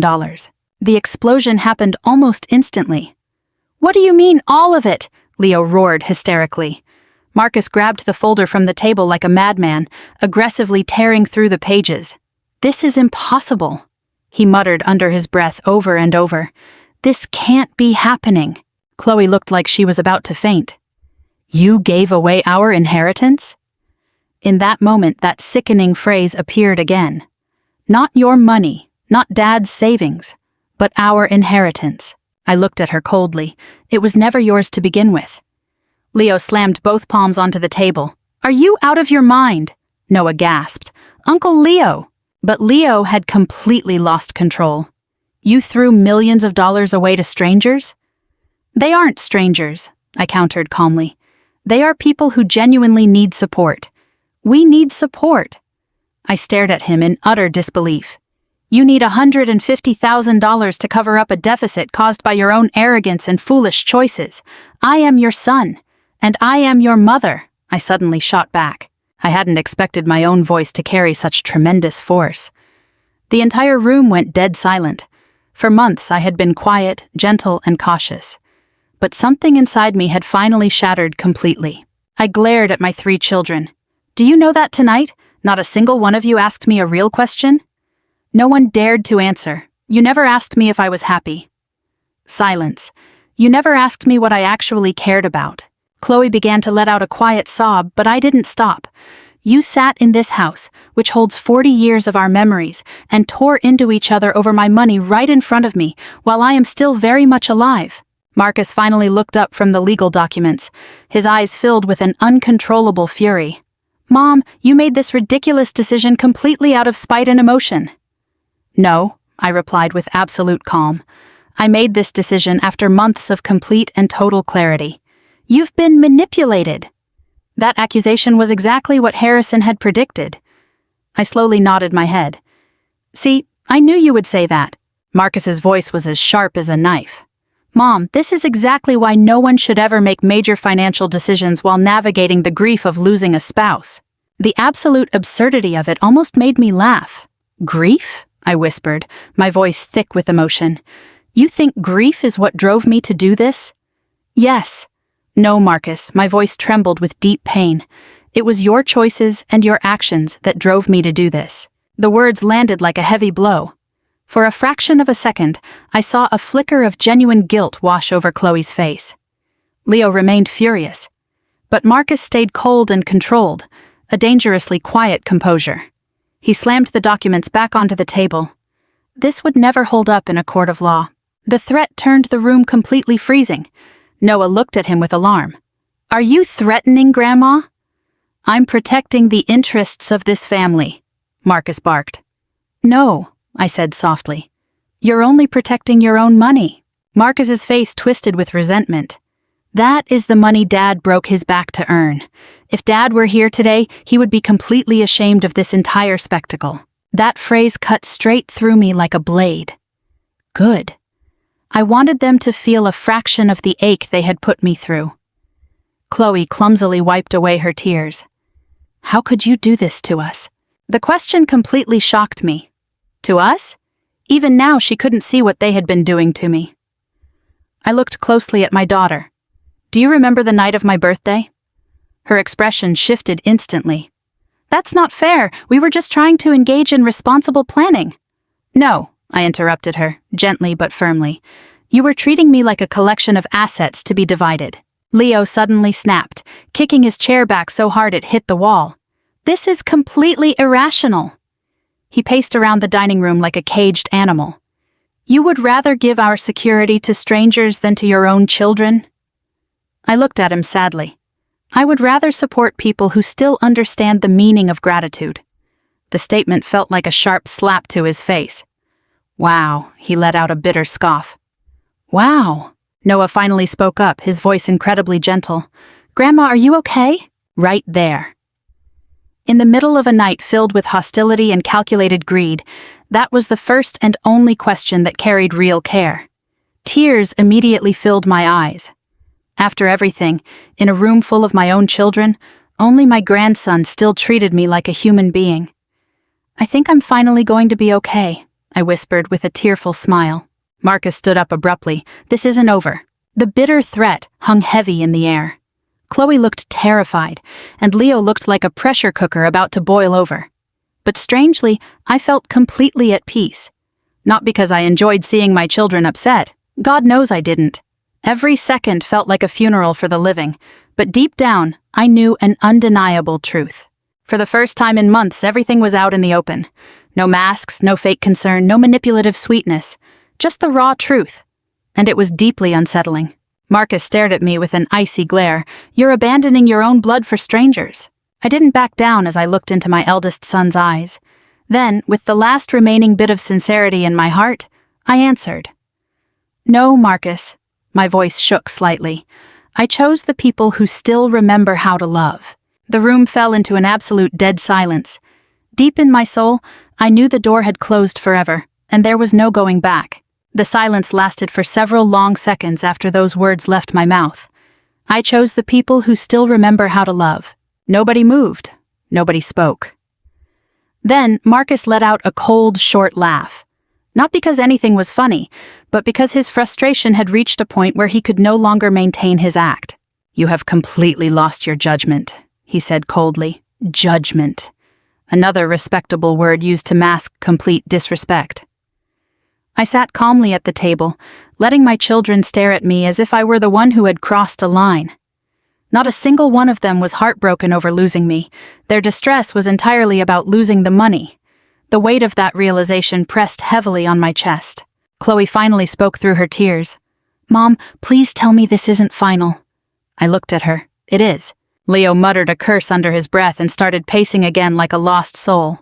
"No way. There's no way this is legally binding." "It is completely legal," I responded softly. Marcus snapped his head up, his gaze sharp. "You already completed the transfers?" "Yes." "How much? All of it?" The muscles in his jaw twitched violently. "Answer me." For a brief moment I saw an emotion in my eldest son that I had never seen before. It wasn't worry or grief. It was panic. Pure, unfiltered panic. The wealth he had already spent countless hours managing in his mind, the future he thought he controlled, had vanished into thin air. "I completed the transfer of the vast majority of the liquid assets months ago," I said, choosing every word carefully. "The trust is active and fully protected by law." Leo slammed his palm against the wall. "You had no right to do that." The statement stunned me. "No right?" I looked directly at him. I have no right to decide what happens to my own hard work? You know exactly what I mean. No, I said calmly. I don't think I will ever understand what you mean. Marcus suddenly stood up, pulling out his phone. We need to get Harrison over here right now. I almost smiled. He's already here. The room froze again. Then, as if on cue, the front doorbell rang. Everyone went rigid. I already knew exactly who it was. Harrison walked into the house carrying his slim black leather briefcase and wearing a dark wool overcoat. The moment Marcus saw him, his face darkened. You. Harrison calmly closed the door behind him. Good evening, Marcus. Leo pointed an angry finger at the attorney. You're the one who helped her with this madness. Harrison's expression remained perfectly professional. I simply assisted Ms. Eleanor in executing her lawful wishes. Chloe wiped the tears from her face. She doesn't even know what she's doing. She isn't in her right mind. Harrison looked directly at her. No, she is perfectly clear. The absolute certainty in his voice immediately cut through the noise in the room. Marcus took a step forward, his posture aggressive. She made massive financial changes while under severe emotional distress, and potentially facing cognitive decline. You are misleading a client. Harrison didn't even blink. I fully anticipated that accusation from you. The response put everyone on edge. Harrison calmly opened his briefcase and pulled out a thick stack of documents, medical evaluations, competency certifications signed by leading psychiatrists, independent witness statements, timestamps, and detailed legal records. He laid them out neatly on the dining table. Before a single asset was moved, Harrison explained steadily, Ms. Eleanor underwent a comprehensive cognitive and psychological evaluation conducted by 3 independent senior psychiatrists and neurologists. Leo's eyes widened in disbelief. Are you serious right now? Completely serious, Harrison continued. The evaluations prove she is of perfectly sound mind, carrying full legal capacity to make any financial and estate decisions independently. Marcus aggressively grabbed one of the medical reports. This is ridiculous. No, Harrison corrected him calmly. This is airtight. For the first time all evening, I saw doubt flicker across Marcus's face. It wasn't guilt, it was fear. The legal loopholes he thought he could exploit were crumbling right in front of him. Chloe looked completely undone. You actually thought we would go to court and claim you weren't competent? Nobody answered her, because everyone in that room knew the truth. Yes, they absolutely would have. Harrison slowly turned to Marcus. Then, he delivered the heaviest blow in a very serious tone. In fact, it was your mother who requested these strict evaluations herself, because she was deeply concerned that certain family members would attempt to legally challenge her capacity. The revelation hit like a bombshell. Marcus's face turned incredibly grim. So you've painted us as a group of greedy predators? Before Harrison could speak, I answered for him. No, Marcus. My trembling voice was quiet, but carried immense weight. You did that to yourselves. Silence swallowed the room once more. Leo rubbed his face with his hands in frustration. This is completely insane. Harrison looked at him coldly. No, what is insane is pressuring a grieving mother who just lost her husband into handing over financial control. Leo glared at him. You don't know anything about this family? Right then, Harrison's expression changed. For the first time all evening, I saw real anger in his eyes. I knew your father for 40 years. The room became so quiet you could hear a pin drop. Harrison took a deep breath and continued. Arthur Clark gave everything to build a safe foundation for this family. He built a shelter, not a bottomless pit to feed entitlement. Those words hit my 3 children hard. Finally, someone was saying it out loud to their faces. Chloe cried even harder. I never wanted things to get to this point. I looked at her with deep sadness. Then why did you constantly ask me how much money was left in my accounts? Her lips moved slightly, but she closed her mouth. No answer. Because there wasn't a good justification. Leo turned back to me. So what now? He asked through gritted teeth. You're just leaving us with nothing? Nothing. The word hurt so much it made it hard to breathe. Nothing. As if 40 years of love, expensive educations, endless opportunities, and a lifetime of sacrifice and support counted as nothing, simply because the remaining cash balance was gone. An overwhelming exhaustion washed over me. I gave you everything for 40 years, I whispered. No one responded as tears burned my eyes. I sacrificed sleep, vacations, dreams, and time I could have spent with your father, all for you. We dedicated our lives to creating a better future for you," my voice cracked. "And somehow, in the end, all you can think about is what else you are supposedly entitled to take from me." Chloe kept her eyes locked on the floor. Leo looked away. Only Marcus remained like a piece of solid ice, cold, calculating. Then he asked the question I knew he had been holding in all night. "How much is left?" That chilling bluntness left even Harrison visibly stunned. I stared at my eldest son. Even now, after everything we had been through, it was still about the money, the numbers, the assets. There wasn't a single word of apology, not a hint of remorse, just a cold financial calculation. "Whatever is left is more than enough for me to live out my remaining years in peace," I answered calmly. "That isn't what I asked," Marcus said. "I know." The silence between us grew sharp enough to cut through skin. Finally, Noah spoke up, his voice barely above a whisper. "Mom, Uncle Marcus, Uncle Leo." Everyone turned to look at him at once. The 22-year-old boy's eyes were swimming with tears. "She's still our grandmother." God, those words completely shattered me, because in a room packed with my own flesh and blood, it was only my grandson who still looked at me and saw a human being. Chloe suddenly broke down, crying without a shred of dignity left. It wasn't the practiced crying she used to gain sympathy. It was a real, deeply distressed, shame-filled sob. For a brief second, I wondered if some buried piece of her humanity had finally cracked open. But Marcus remained entirely unmoved. He gathered the legal copies from the table and stacked them into a neat, orderly pile. "This changes everything," he said, completely devoid of emotion. Harrison nodded calmly. "It certainly does." Marcus looked straight into my eyes. "You have permanently ruined this family." The words stung. Not because they were true, but because a tiny part of me was still terrified that they might be. I stared at my eldest son's face for a very long time before giving my final response. "No, Marcus." My voice was barely a whisper. This family was ruined long before I ever touched my will. The room fell into a final, suffocating silence. Deep down, I think every single person sitting around that table knew I was right. After Harrison left that night, the temperature in the house felt like it dropped to absolute zero. It wasn't a physical cold, but an emotional frost. The feeling you get when something sacred has shattered completely, beyond any hope of repair. Once the front door closed behind him, nobody spoke for several minutes. The dining room remained frozen in an awkward stillness. The half-eaten turkey sat cold on the platters, and the wine glasses caught the dim light of the kitchen, looking like the ruins of what was supposed to be a family dinner. Leo finally grabbed his leather jacket roughly. "This is completely absurd," he muttered, staring directly at me. "You chose to support total strangers over your own blood." I was too exhausted to even argue. "I chose kindness," I replied quietly. Leo let out a sharp, bitter laugh. "Well, good luck with that."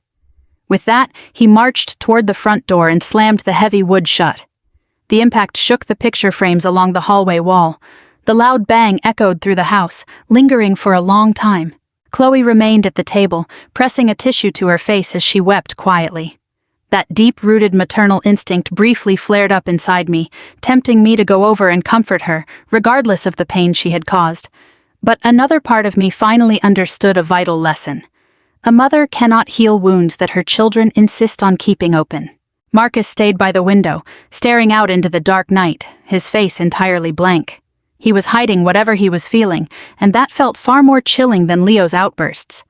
Rage eventually burns itself out, but cold indifference never does. Finally, Marcus turned around. "And then there's the ranch."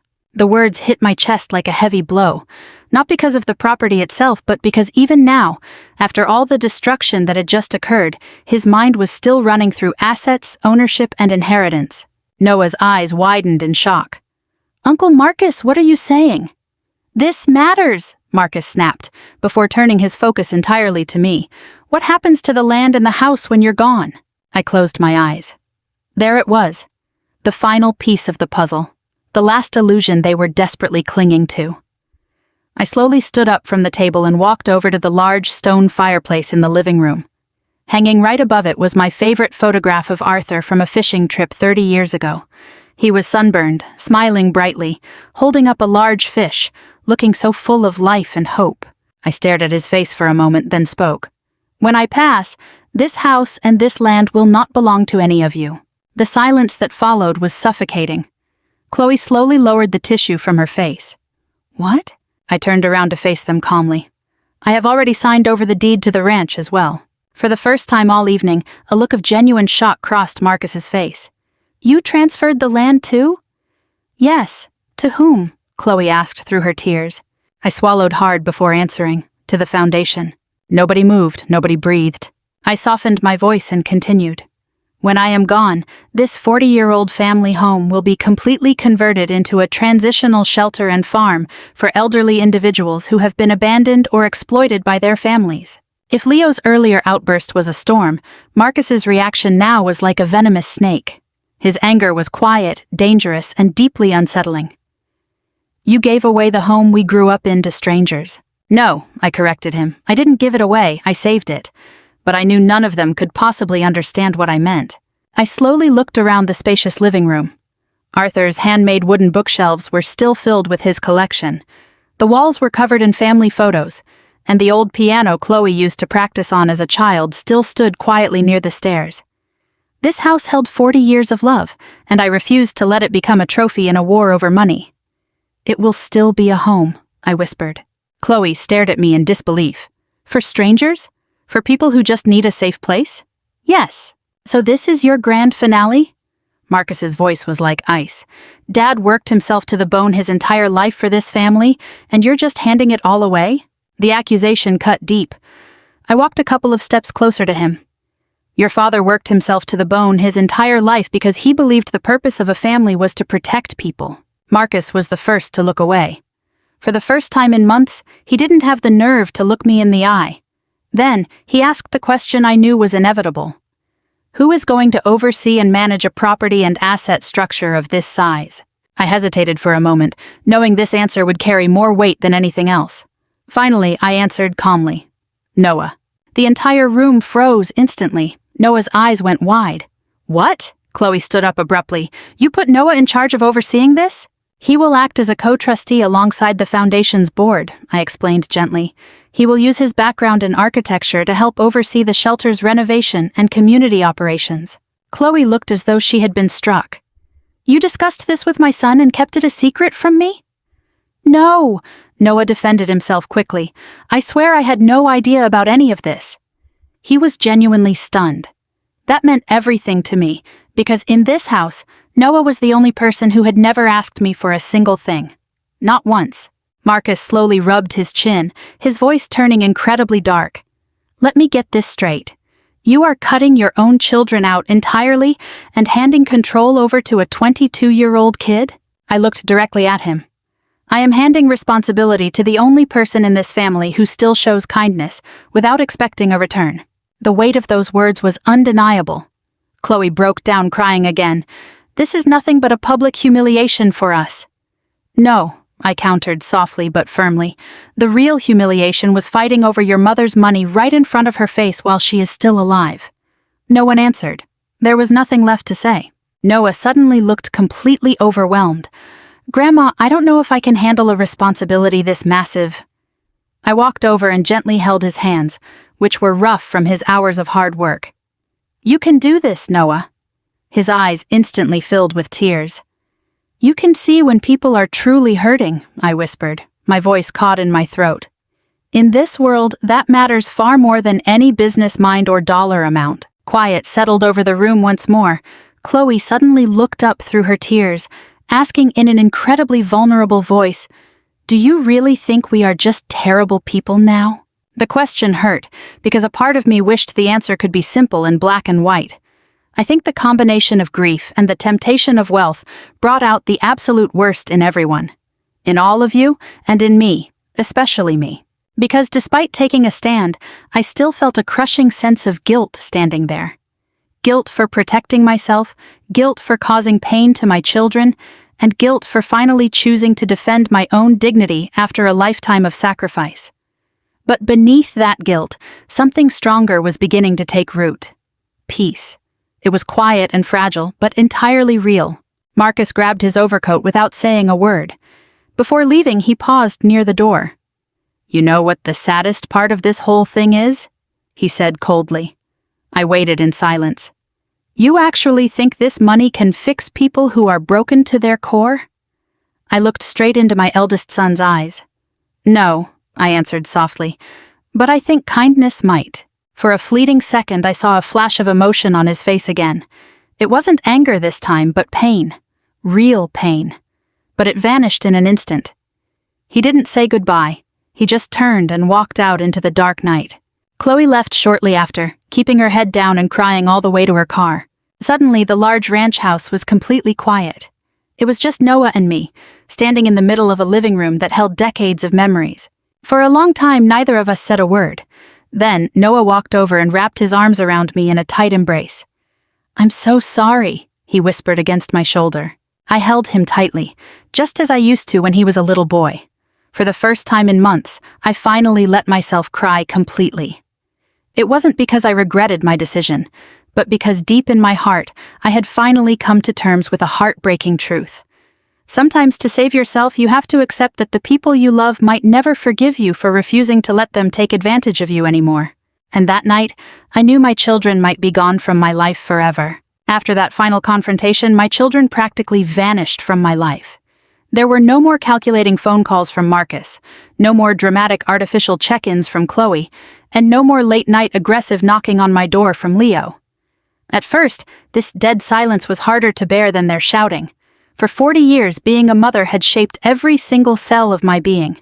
My daily life had revolved entirely around packing lunches, school concerts, doctor appointments, college tuitions, weddings, heartbreaks, and unexpected family crises. Then suddenly, everything went quiet. No noise, no chaos, just an empty stillness echoing through a house filled with memories. During those first few mornings, the quiet was almost unbearable. I would wake up and reflexively reach for my phone, expecting to see a missed call or a text. Nothing. Sometimes I found myself staring at the screen for an hour, battling a strong urge to surrender, wondering if I should be the one to make amends, or explain my side just one more time. That maternal instinct to fix things was still deeply stubborn. But every single time I would picture that scene in the dining room, the cold spreadsheets, the calculated percentages, the raw entitlement. Slowly and painfully, I began to understand a crucial truth. If the price of maintaining peace is sacrificing your basic human dignity, then it isn't love at all. It's complete surrender. So I didn't call them. Instead, I began to piece myself back together, one small step at a time. They were tiny things that most people wouldn't even notice. I started taking morning walks again. Arthur always loved the early mornings. He used to say that before noon, the world felt a little more honest. Some days, I wrapped myself in a thick winter coat and walked through the woods, watching the harsh Texas winter slowly soften into an early spring breeze. Other mornings, I sat on a bench in the town park, drinking black coffee from a paper cup, watching wild ducks fly over the thawing pond. For the first time in years, my mind felt truly quiet. It wasn't happiness. Healing doesn't immediately equal happiness. Healing is simply learning how to breathe again after spending a very long time underwater. Noah came to see me often. He never brought up the conflict, and he never pressed me for anything. Sometimes he just dropped off groceries, sometimes he brought 2 cups of coffee, and other times he brought nothing at all, content to just sit in silence with me. One afternoon, while the warm sun was resting on the backyard, we were planting a few new bougainvillea bushes into the garden beds. You seem much more at peace lately, he said carefully. I gave him a faint smile. I think I've finally learned the difference between loneliness and solitude. He paused his shovel, looking thoughtful. What's the difference? Loneliness hurts, I said softly. Solitude heals. The words surprised even me because of how true they were. For months I thought I was terrified of losing my children, but what I was actually afraid of was admitting that they had stopped treating me with real love a very long time ago, long before I ever changed my will. About 3 weeks after the family meeting, Chloe finally called. I stared at her name on the screen for nearly a minute before pressing answer. Hello? There was a long pause on the other end, followed by a shaky, deep breath. Hi, Mom. Her voice sounded smaller. The usual performative tone was gone. There were no rehearsed lines, just pure exhaustion. How have you been? I asked cautiously. Another silence followed. Then she let out a weak, bitter laugh. I don't think you really want to hear the answer to that. The rare honesty caught me off guard. At first, our conversation was awkward, focused entirely on the weather, work, and Noah, staying safely away from anything heavy. But eventually, Chloe's voice cracked. I've been so angry, she said. I know. No, Mom, I mean really, really angry. I sat quietly in Arthur's old leather chair, just listening. Then, in a very low whisper, she said something I never expected to hear. But at the same time, I feel so much shame. My chest tightened. Shame meant awareness. Awareness meant that beneath the layers of greed and fear, a shred of human conscience still remained. Chloe began to weep softly. I don't know when I turned into such a monster. Tears blurred my own eyes because I didn't know either. I was just so scared, she confessed through her tears. After Dad died, it felt like everything was falling apart. Daniel's medical practice was facing serious liability issues, bordering on bankruptcy. We were falling behind on the mortgage for the house in Austin, and then there was the kids' tuition. I was falling apart every single day. The only thought in my mind was that if something happened to you, at least the equity in the ranch would keep us from losing everything. Security. It was a deeply human word. It wasn't cold greed driving her anymore. It was fear. For the first time in months, I could see the real motivation behind her actions. It wasn't a perfect excuse, but it was an explanation. I know what it's like to be afraid, Chloe, I said gently. She cried even harder. But that doesn't justify how we treated you. No, it didn't. But hearing her finally acknowledge it out loud meant more than she could ever know. We stayed on the phone for nearly an hour. The conversation wasn't perfect, and it didn't magically heal every wound, but it was honest. And after months of being buried under tension, honesty felt like long-awaited sunlight. Marcus still refused any form of contact. Harrison told me that Marcus had briefly consulted another attorney regarding estate litigation, but ultimately chose not to pursue legal action. That didn't surprise me. The documents Harrison drafted were completely airtight, but beyond that, I think Marcus realized that a public legal challenge would only expose the family's issues to the community, and his pride couldn't handle that kind of scrutiny. Leo completely dropped out of sight for a while. Then, on a rainy evening, I found a handwritten note in the mailbox at the end of the driveway. No envelope, no stamp, just a folded piece of paper. Mom, I'm still angry. But lately I've been thinking a lot about Dad. Maybe we all forgot that he always valued people over money. I don't know if I'm ready to see you yet, but I wanted you to know I read the letters Noah gave us. I'm sorry for the terrible things I said that night. Leo. I held that note in the rain for a long time. It didn't fix things overnight. It couldn't. But it proved a harsh truth. Sometimes people have to completely lose what they take for granted before they can finally hear the truth. A month later, Rachel invited me to visit the Foundation's newly completed residential quarters. The old, worn-out agricultural buildings had been completely transformed. The walls were painted a warm, welcoming cream color, filled with new furniture and sturdy wooden beds.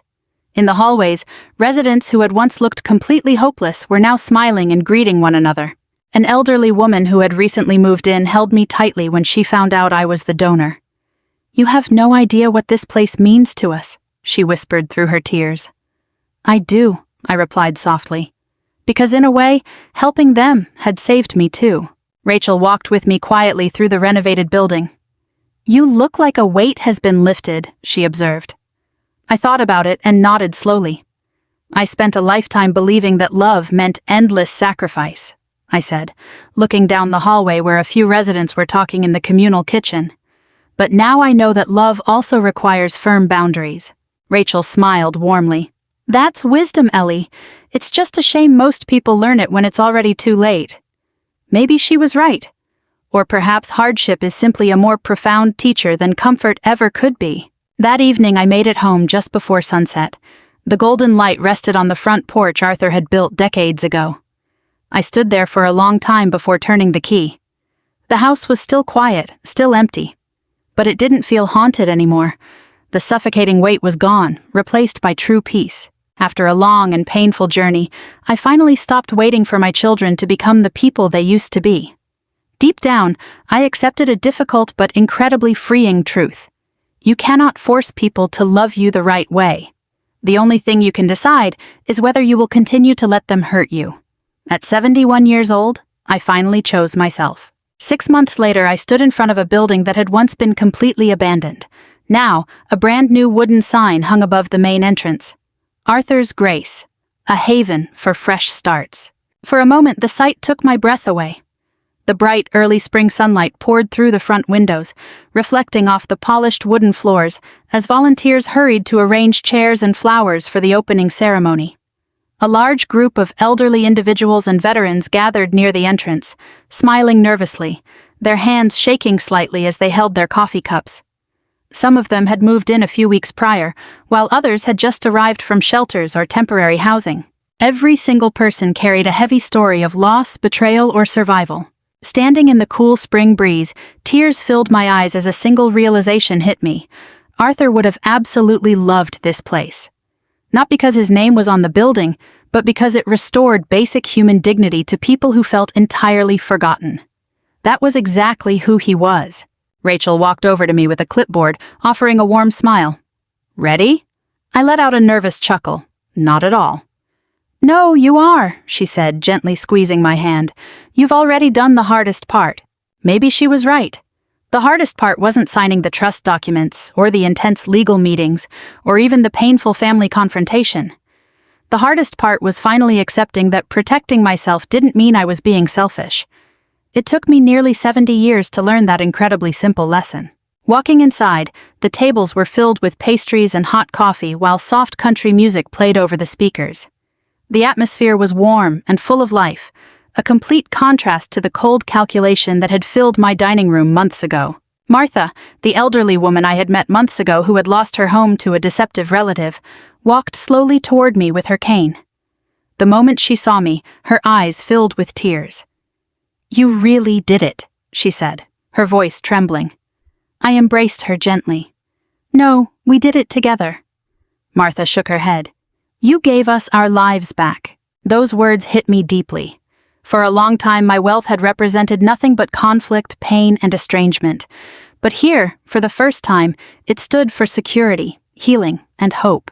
As the guests began to take their seats, I noticed Noah standing in the corner of the hallway, carefully adjusting a blanket for a veteran in a wheelchair.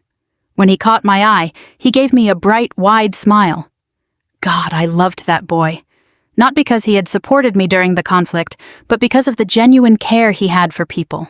There was no calculation, no hidden motive, just pure kindness. And at this stage of my life, kindness meant far more than any blood relation. The opening ceremony began at noon. Rachel stepped up to the podium first, speaking about the realities of elder exploitation, emotional abandonment, and the growing vulnerability of individuals facing financial distress after losing a spouse. A few local reporters were there, along with community leaders, social workers, and dozens of volunteers. Yet, standing among this crowd of strangers, I felt safer and more at home than I had at any recent family gathering. Then, Rachel called my name. My hands immediately began to shake uncontrollably. "I can't do public speaking," I whispered to her anxiously. "You have to go up," she said firmly, guiding me forward. With the sound of polite applause filling the room, I slowly walked toward the podium. For a second, my mind went completely blank. Dozens of eyes looked back at me, some filled with hope, some with tears, others showing the weariness of lives far more difficult than my own. I gripped the edges of the podium tightly and took a deep, centering breath. "My husband and I spent our entire lives building a business together," I began, my voice soft but steady. The room went completely still. Like many parents, we always believed that success meant saving up enough money so that after we were gone, our children would never have to worry about a thing. I swallowed hard, forcing myself to push through the emotion. But over the last several months, I've finally come to understand a harsh truth. If wealth doesn't leave a trail of kindness along the way, it means absolutely nothing. A few elderly residents in the crowd began wiping away tears, and I could feel my own eyes burning. I looked slowly around the room, meeting their gazes. After my husband passed, there were so many moments when I felt completely invisible. Not because I was physically alone, but because grief and aging change the way people look at you. My voice started to tremble.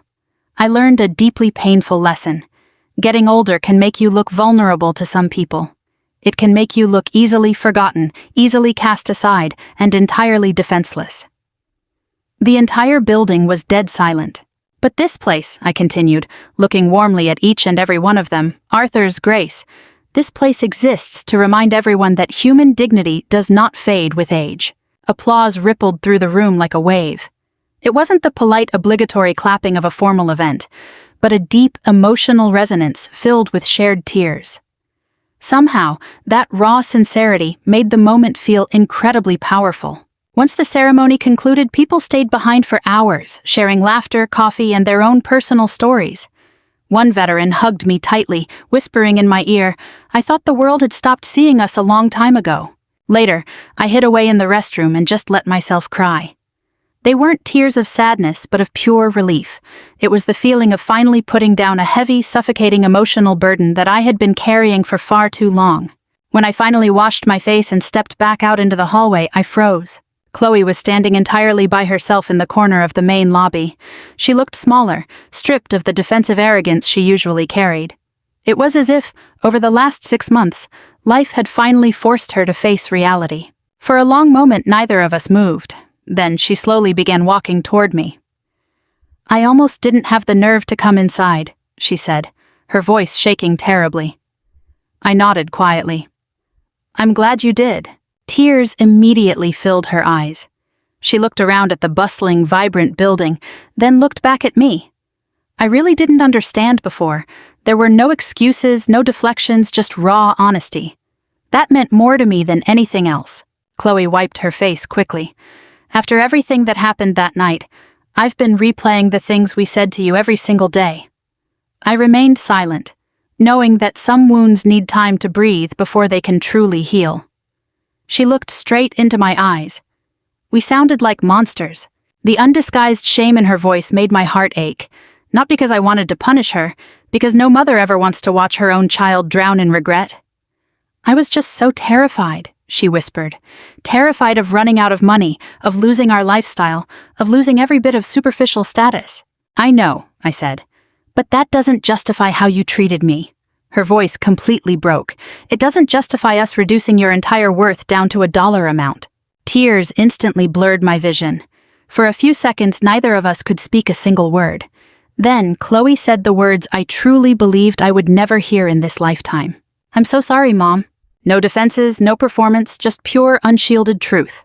Heaven help me. But those few words instantly repaired a deep, aching tear in my heart. Not every fracture was completely smoothed over, as some damage leaves permanent lines, but it was enough. I took a step forward and gently opened my arms to wrap them around her. Chloe completely collapsed against my shoulder, sobbing heavily just like she used to do during thunderstorms when she was 7 years old. Suddenly, for the first time in years, I felt my daughter again. Not the superficial persona obsessed with inheritances, just my daughter. When she finally pulled back, she looked a bit self-conscious about her tear-stained face. I smiled gently. "You look exactly the same when you cry now, as you did when you were 7. That brought a genuine laugh through her tears, a real, honest smile. Late that evening, after everyone else had gone, Noah and I stood side by side on the lawn outside Arthur's Grace. We watched the spectacular Texas sunset paint the entire area in a deep, glowing gold. The air was thick with the scent of spring wildflowers and fresh wood. Peace had finally settled over us. Noah gently looped his arm through mine. "Are you doing okay, Grandma?" I looked up at the building, glowing with warm lights, with Arthur's name etched clearly onto the facade. Inside, the residents were eating a hot meal in the dining hall, their gentle laughter carrying through the windows. They were safe, warm, and finally seen. Deep down, I finally understood one thing with absolute clarity. I didn't ruin my family. I simply refused to keep sacrificing my own dignity to sustain a broken dynamic. And it was that incredibly difficult, honest choice that led us all to where we are today. I gently squeezed Noah's hand, a tearful smile gracing my face. "Yes," I whispered, surer than I had been in a very long time. "I'm doing really well." If this story touched your heart, please don't forget to like and subscribe. I would truly love to hear your thoughts in the comments below. What would you have done if you were in Eleanor's shoes? Do you believe that money ultimately reveals a person's true nature? Wherever you are watching this tonight, let me know your city and your local time. I read far more of your comments than you might think, and the stories you share mean the world to me.